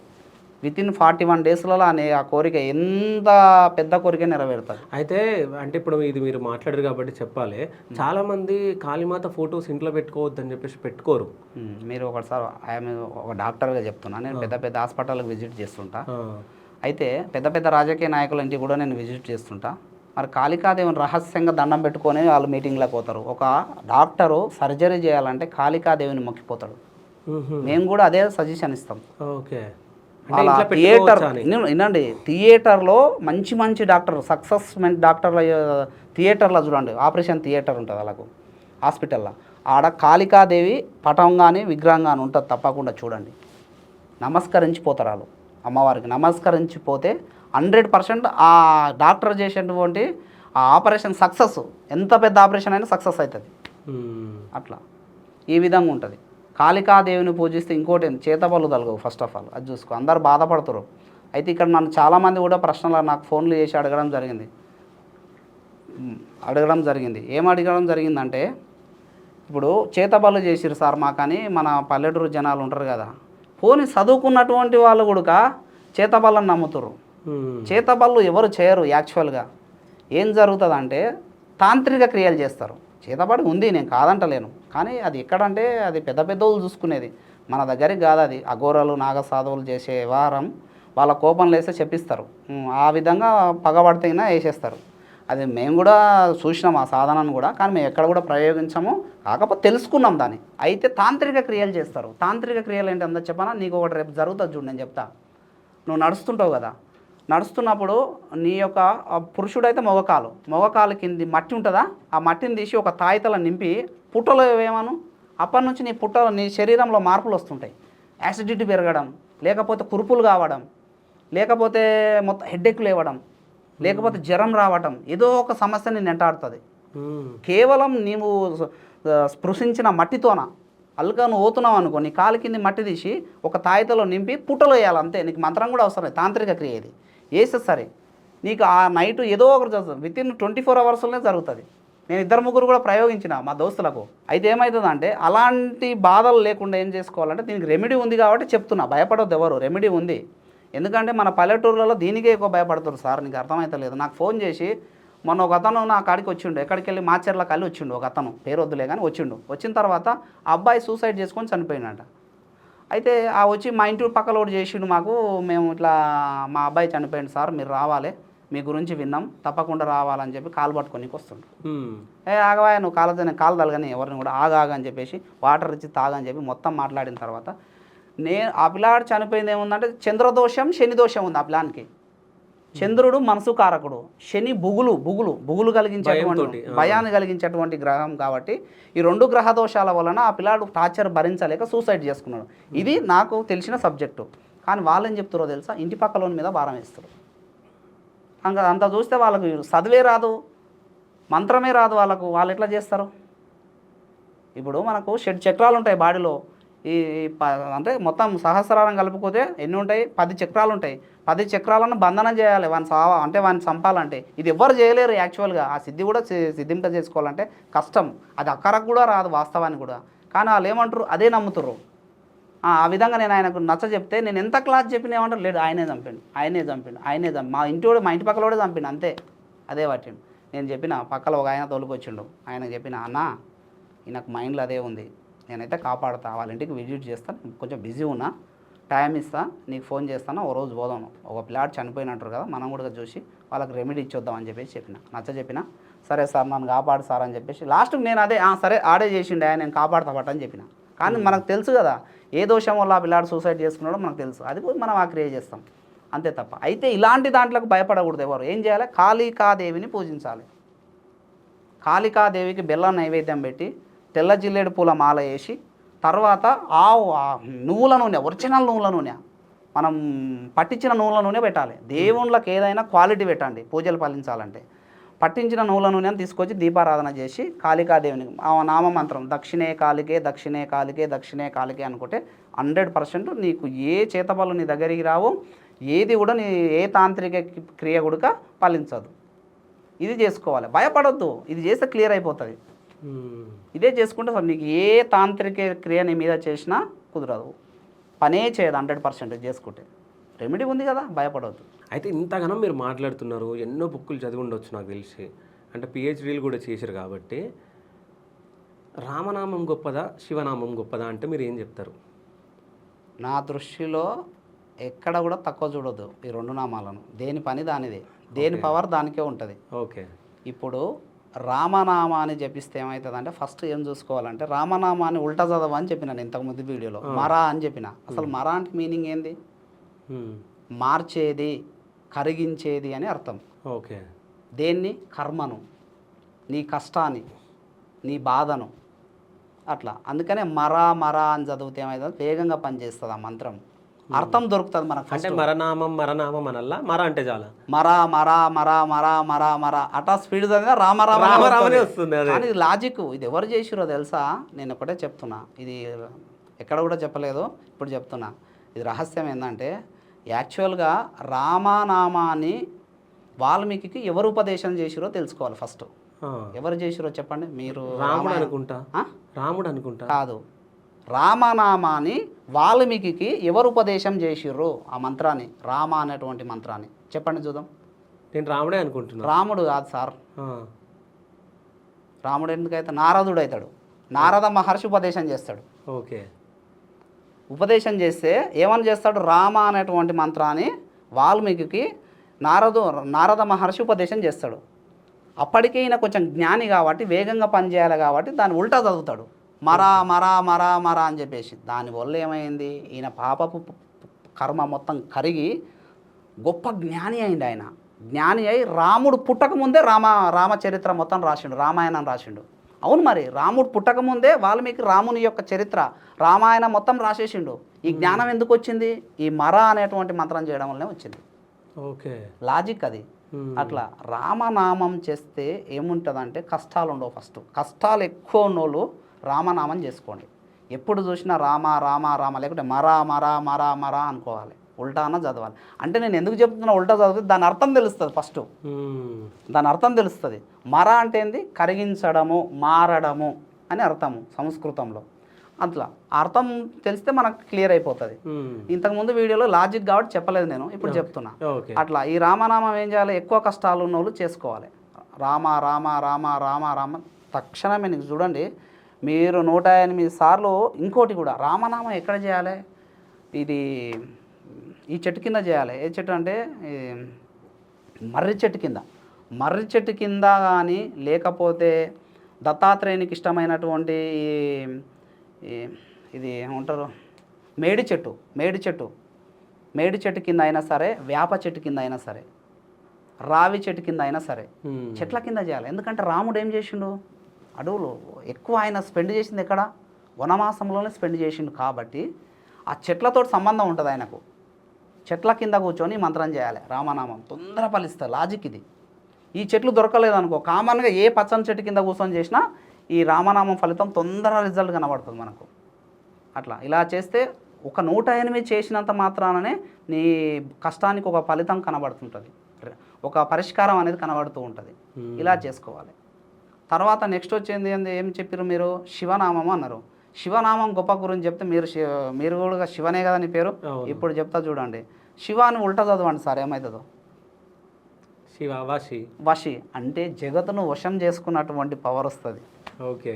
ఇప్పుడు అందరు కూడా శివ మంచోడు మంచి ఇంటర్వ్యూ చేసిన నన్ను చాలామంది పొగిడిరు. నాకు కాల్ చేసి ఒక మంచి గొప్ప వ్యక్తిని పరిచయం చేసిన చాలామంది నాకైతే ఇట్లా అడిగిరు, మంచి వ్యక్తి మంచి ఇంటర్వ్యూ చేసి. ఒక ఎంబీబీఎస్ డాక్టర్ ఏమన్నాడో తెలిసిన అతనికి వచ్చి, శివ స్టూడియోలో నాకు నచ్చినటువంటి ఇంటర్వ్యూ మీదే, మంచి ప్రశ్నలు అడిగాడు, మాకు ఉపయోగపడి. నేను డాక్టర్ అయినా సరే నా ఇంటికి వచ్చిండు ఆయన. ఇంటికి వచ్చి కలిసి మాట్లాడిపోయిండు, 1 అవర్ టైం ఇచ్చిన, కలిసిపోయిండు.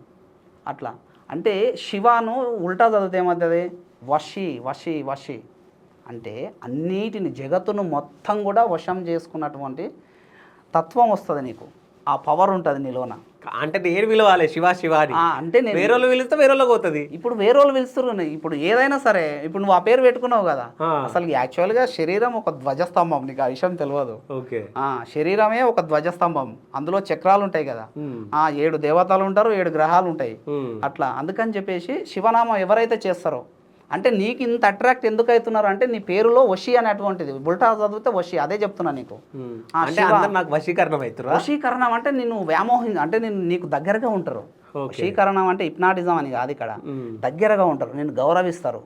ఈ తత్వం ఉంటుంది, అందరు నీ మాట వింటారు చెప్తే, ఆ విధంగా ఉంటుంది అన్నమాట. అందుకని శివనామమేమో వశీకరణకు, అంటే జగత్తును మొత్తం, జగత్తులో జరిగే ప్రతి జీవిని కూడా శివ అని మూగజీవుల కాడ చదివినాం అనుకో, మూగజీవులు నీకు అట్రాక్ట్ అవుతాయి. ఓకేనా. తర్వాత ఇప్పుడు ఒక సర్పాల దగ్గర చదివావు, సర్పం కూడా నీకు అట్రాక్ట్ అవుతుంది. తర్వాత మనుషుల మధ్యన చదివితే మనుషులు అట్రాక్ట్ అవుతారు. ఒక్కటేంది, శివ అని చెప్పి ఒక చెట్టు దగ్గర పోయి నువ్వు జపించు, అంతవరకు కదలని చెట్టు అప్పుడు కదులుతుంటుంది. ఇది మాత్రం టెస్ట్ చేస్తా, చేసి చూడ. ఒక్కరు కాదు, 1000 మంది టెస్ట్ చేయండి. ఓకే. ఒక 108 సార్లు చేయండి. ఆ చెట్టు ఇక్కడ గాలి ఉండదు, ఆ చెట్టు మాత్రం ఊగుతుంది. అట్లా. ఎందుకంటే ఈ జగత్తులో ప్రతి వస్తువుకు ప్రాణశక్తి ఉంటుంది. అంటే గ్రహం అంటేనే మెయిన్ ఒక శక్తిని కలిగి ఉన్నది అని అర్థం. అట్లా అందుకనే దేని పవర్ దానికే. నీకు మంచిగా వశీకరణ జరగాలి, అందరినీ మాటినాలంటే శివనామాన్ని జపించు. కష్టాలు పోవాలంటే రామనామాన్ని జపించు. దయచేసి కొంతమంది ఏం చేస్తున్నారంటే రాముడు గొప్పనా శివుడు గొప్పనా అంటారు, విష్ణువు గొప్పనా ఈశ్వరుడు గొప్పనా అని అంటారు. వాళ్ళిద్దరు ఒకటే. ఓకేనా. శరీరం ఈశ్వరుడు అయితే ఆ లోపల ఉన్నటువంటి ఆత్మ విష్ణువు. వాళ్ళని ఎప్పుడు కూడా భేదంగా మాట్లాడకూడదు, అభేదంగా చూడకూడదు, వాళ్ళిద్దరు ఒకటే అని భావించాలి. వేదాలు కూడా అవే చెప్తున్నాయి. అసలు యాక్చువల్గా సృష్టిలో దేవతలు 3 ప్రధానంగా. ఎవరో తెలుసా? బ్రహ్మ విష్ణు. తప్పు, అది తప్పు. బ్రహ్మ విష్ణు మహేష్ అట్లా కాదు, 3 ప్రధాన దేవతలు. ఎవరెవరు? శివుడు, అమ్మవారు, విష్ణువు. ప్రధాన దేవతలు వీళ్ళు 3. వీళ్ళ 3 ద్వారా పరిపాలన సౌలభ్యం కోసం ఇంతమందిని క్రియేట్ చేయడం జరిగింది. ప్రధాన దేవతలు వీళ్ళు 3. అట్లా అందుకని చెప్పేసి ఈశ్వరుడు వేరు విష్ణువు వేరు అని ఎక్కడ కూడా ఈ వాదాలు ఇన్నుపడుతున్నాయి ఈ మధ్యన. అది ఎక్కడ కూడా వాళ్ళు వేరు కాదు, వాళ్ళు ఇద్దరు ఒకటే. ఒకరికొకరు ఎప్పుడు అతుక్కొనే ఉంటారు. ఇప్పుడు ఉదాహరణకు ఎట్లా చదువుతుంటే ఈశ్వరుడు బోలాశంకరుడు కదా, ఈశ్వరుడు వరాలు ఇస్తాడు. భస్మాసురునికి ఏం చేసిండు, చనిపోయినటువంటి భస్మాసురునికి ఎవరు తల మీద చేయి పెట్టి ఇట్లా అంటే వాళ్ళు మరణించాలనేటువంటి శక్తిని ఇస్తాడు. ఓకే. భస్వం చల్లగానే వాళ్ళు మరణించాలనేటువంటి శక్తిని ఈశ్వరుడు ఇస్తాడు. ఆయన తపస్సు చేస్తే, భస్మాసురుడు తపస్సు చేస్తే. అప్పుడు ఆ మూర్ఖుడు ఏం చేస్తాడో తెలుసా, భస్మాసురుడు, చూద్దాం ఈశ్వరుని మీదే ప్రయోగిద్దాం. ఈశ్వరుడు ముందే ఆల్రెడీ విష్ణు అనేటువంటి ప్రాణశక్తి ఉంటుంది కదా వెనుక, ఆ శక్తిని క్రియేట్ చేసి పంపిస్తాడు. భస్మాసురుని ఎవరు సంహరించరు? విష్ణువు. ఈశ్వరుడు పరిగెత్తుతాడు, విష్ణువు క్రియేట్ అవుతాడు మళ్ళీ. ఓకే. కథం. అందుకనే వాళ్ళిద్దరు ఒకటే, ఒకరు ఇస్తుంటే ఒకరు పరిపాలన చేస్తూ ఉంటారు. ఇంకోటి కూడా చెప్పాలి. ఇప్పుడు ఉదాహరణకు భూమి మీద ఫస్ట్ గృహం ఎక్కడ వచ్చింది, ఇండ్లు అనేది ఎక్కడ కట్టబడ్డాయి అనేది ఒకటి తెలుసుకోవాలి ఫస్ట్ ఆఫ్ ఆల్. యాక్చువల్గా ఈ భూమి మీదకి పార్వతీదేవి ఈశ్వరులు విహారయాత్రకు వస్తారు. అంటే సంచరించడానికి, భూమిని సంచరించడానికి వస్తారు. భూమి మీదకి వచ్చి ఒక చెట్టు కింద సేదా తిరుగుతున్నప్పుడు పార్వతీదేవి ఏమంటుంది అంటే ఒక కోరిక కోరుతుంది. నాదా నాకు ఒక మంచి గృహాన్ని నిర్మించాలి, ఇక్కడనే నిర్మించాలి. అది శ్రీలంక చెప్తా, అక్కడికే వస్తా. ఈయనే నిర్మించాలి, ఇక్కడనే నిర్మించాలి అని చెప్తుంది. వద్దు, మనకు కైలాసమే పెద్ద నిలయం, వద్దు, మనం అందరు రాతల రాష్ట్రంలో, మనం జగత్తుకు మొత్తం మన ఇద్దరం తల్లిదండ్రులం, మనకెందుకు ఇల్లు, కైలాసం ఉంది పా అంటాడు. లేదు ఖచ్చితంగా నాకు కావాలని మొండి మారం చేస్తుంటుంది. చేస్తే శుక్రుని పిలుస్తాడు, శుక్రగ్రహాన్ని. అయిపోయిందా? శుక్రగ్రహాన్ని పిలుస్తాడు. పిలిచి మంచి గృహం అంట నిర్మించు అని చెప్పి శుక్రాచార్యునికి చెప్తుంది. శుక్రాచార్యుడు ఏం చేస్తాడు? నిర్మిస్తాడు, మంచి గృహాన్ని నిర్మిస్తాడు. గృహ నిర్మాణం అయిపోయినాక ఏం చేయాలి? గృహ ప్రవేశం జరగాలి కదా. మంచి పురోహితుని అంటాడు. పిలిచి గృహప్రవేశం జరిపించాలని అంటుంది అమ్మవారు పార్వతీదేవి. అంటే అప్పుడు ఏమంటాడు? ఆ మంచి పురోహితుని అంట పిలుచు శుక్రాచార్యాన, శుక్రునికి ఆదేశం ఇస్తాడు. శుక్రాచార్య మంచి పురోహితుడు ఎవరు అంటే తోలకరా అంటాడు ఈశ్వరుడు. తోలుకొచ్చి గృహప్రవేశం జరిపించండి. ఆ మంచి పురోహితుడు ఎవరు? రావణాసురుడు. ఓకే. ఆయన మంచి సాధకుడు, మంచి పురోహితుడు. ఆయనను పిలిచి గృహప్రవేశం జరిపిస్తాడు. జరిపించిన తర్వాత ఆయన చదివినటువంటి స్తోత్రాలకు, మంత్రాలకు పార్వతీదేవి ఆయనకు మంచి గిఫ్ట్ని ఇవ్వాలని ఒక వరం కోరుకో అంటది. చదివినటువంటి మంచి గృహప్రవేశం జరిపిస్తాడు మంచి మంత్రాలతో, స్తోత్రాలతో. అప్పుడు పార్వతీదేవి ప్రసన్నురాలై ఆయన చదివినటువంటి మంత్రాలకు, స్తోత్రాలకు మంచిగా ఆకర్షణమై అంటే అడుగుతుంది అనమాట. ఇంత మంచిగా గృహప్రవేశం జరిపించినావు కదా, ఏం వరం కావాలనో కోరుకో అంటాడు. అంటే ఆయన ముందే అంటాడు, వద్దు తల్లి, నీ ఆశీస్సులు ఉంటే చాలు అంటాడు. ఎవరు? రావణాసురుడు. లేదు, నేను అడుగుతున్నా, నువ్వు అడగవా? అడుగు, కోరిక ఏం కావాలంటే. తప్పదా తల్లి అంటే తప్పదు. అంటే నాకు ఇల్లే కావాలి. అప్పుడు కట్టించిన లంక ఉంది చూసినావా, శ్రీలంక, అదే ఈ లంక. ఓకే. అంటే వాళ్ళు ఉందామని కట్టుకున్న ఇల్లు రావణాసురుడికి మంచిగా పూజలు జరిపించిండు, గృహప్రవేశం జరిపించిండు అని పార్వతీదేవి వరం ఇవ్వాలనుకుంటుంది. ఏం వరం కావాలనో కోరుకో అంటే ఆయన ఫస్ట్ వద్దు అంటాడు. కోరుకో అని మళ్ళీ గట్టిగా అడగటాలకి తప్పదా తల్లి అని చెప్పేసి నాకు ఇల్లే కావాలి తల్లి అని అడుగుతాడు కోరిక. ఇచ్చేస్తుంది. అంతే కదా, ఈశ్వరుడు ఏమంటాడు? ఇచ్చేయి, నేను వద్దని చెప్పినా కదా ముందే, నా మాట వినావా అని చెప్పి ఇచ్చిపోతారు. ఇక అప్పుడు రావణాసురునికి ఆ ఇల్లు అవుతుంది, అదే లంక, శ్రీలంక. ఓకే. అదే అసలు నిజం చెప్పాలంటే ఇవన్నీ ఇంట్రెస్టింగ్ కథలు. అంటే తర్వాత ఇంకోటి చెప్పిన, రాముడు విష్ణువు వేరు కాదు, ఈశ్వరుడు వేరు కాదు, ఇద్దరు ఒకటే అని చెప్పిన.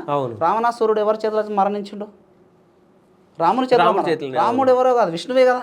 ఓకే. ఒకరు ఇస్తే ఒకరు గుంజుకుంటారు, అంతే ఇక ఇలా జరిగేది.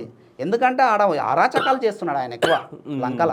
అవును, రాక్షసులను పెట్టి అట్లా ఇచ్చిండు, పార్వతీదేవి కోసం ఇచ్చిండు. అయితే నాకు ఇక్కడ ఒక క్వశ్చన్ రైజ్ అయింది. ఇప్పుడు మంచి పురోహితుడు అని మీరే చెప్పారు, మరి రాక్షసుడిగా ఎందుకు చేంజ్ అయ్యిండు? ఇంకా అదంతే, అది ఇక ఆయన రాక్షస జాతికి సంబంధించిన ఆయన. ఓకే. కానీ జ్ఞాని, పెద్ద రాక్షసులలో కూడా పెద్ద జ్ఞానులు ఉన్నారు, ఎందుకు లేరు? ఉన్నారు. ఓకే. అంటే మీరు చెప్పేవన్నీ వింటుంటే ఆశ్చర్యంగా ఉంది. ఇంకేం చెప్తారా కొత్త స్టోరీ అనేది నాకు అనిపిస్తా ఉంది. పురాణాలు చదువుతాం కదా, అదే చెప్తాం, అదే చెప్పాలి యాక్చువల్గా. కానీ ఇట్లాంటివన్నీ ఇప్పుడున్న జనరేషన్కి మాకు చాలా ఇంపార్టెంట్, ఎందుకంటే మాకు తెలుసుకోవాలి అని ఉంటుంది. అంటే ఇప్పుడు ముక్కోటి దేవతలు అని అంటారు, కొంతమంది ఒక్కడే దేవుడు అని అంటారు. అసలు ఏ దేవుడు అనేది చాలామందికి తెలియదు కూడా. నిజం చెప్పాలంటే ఇప్పుడున్న ఈ సమాజంలో అసలు మీరు మాట్లాడేది చాలా తక్కువ మందికి తెలిసి ఉంటుంది. తెలుసు కానీ చెప్పరు కదా సార్. అదే ఇప్పుడు వాస్తవానికి ఇప్పుడు నేను ఏమంటున్నాను అంటే బలులు ఇవ్వద్దని నేను అన్నా. తెలిసిన జ్ఞానులు, నేను ఎవరిని ఉద్దేశంగా అంటలేను, తెలిసిన జ్ఞానులు ఎవరైనా సరే బలులు ఇవ్వద్దు, మంచిది కాదంటే అందరూ మారుతారు. కానీ బట్ చెప్తే వినరని చెప్పేసి కొంతమంది అనుకొని చెప్పకపోవచ్చు. నేనైతే మొరుగుతా, నాకు మొరుగే అవకాశాలు ఎక్కువ. నేను ఉన్నది నేను ఏదైతే నేర్చుకుంటానో తప్పకుండా చెప్పేయాలి కూడా, కర్మ సిద్ధాంతం ప్రకారం. అంటే మీలాంటి జెన్యున్ పర్సన్స్ కూడా చాలా తక్కువ మంది. ఏ జ్ఞానం అయితే ఉంటుందో మనం తెలుసుకున్న జ్ఞానాన్ని బయటికి చెప్పేయాలి సార్, లోపల ఉంచుకోకూడదు. లోపల ఉంచుకుంటే కూడా దోషం. గరుడ పురాణం అదే చెప్పింది కదా, తెలుసుకున్నావా చెప్పేయి, ఓపెన్ అయిపోతుంది అట్లా. ఓకే. అంటే ఇట్లాంటివి ఇంకా పురాణాల గురించి తెలుసుకోవాలని ఉంది.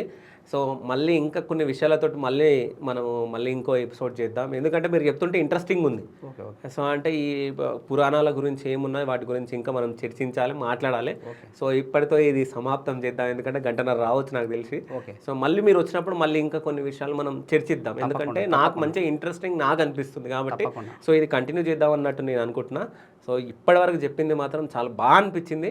ఇప్పుడు మీరు ఈ శ్రీలంక గురించి చెప్పారు చూడండి, అదైతే ఇప్పటివరకు నాకు తెలియదు, మీరు చెప్పిన తర్వాత నేను షాక్ అయినా first. So thank you so much sir. So thank you.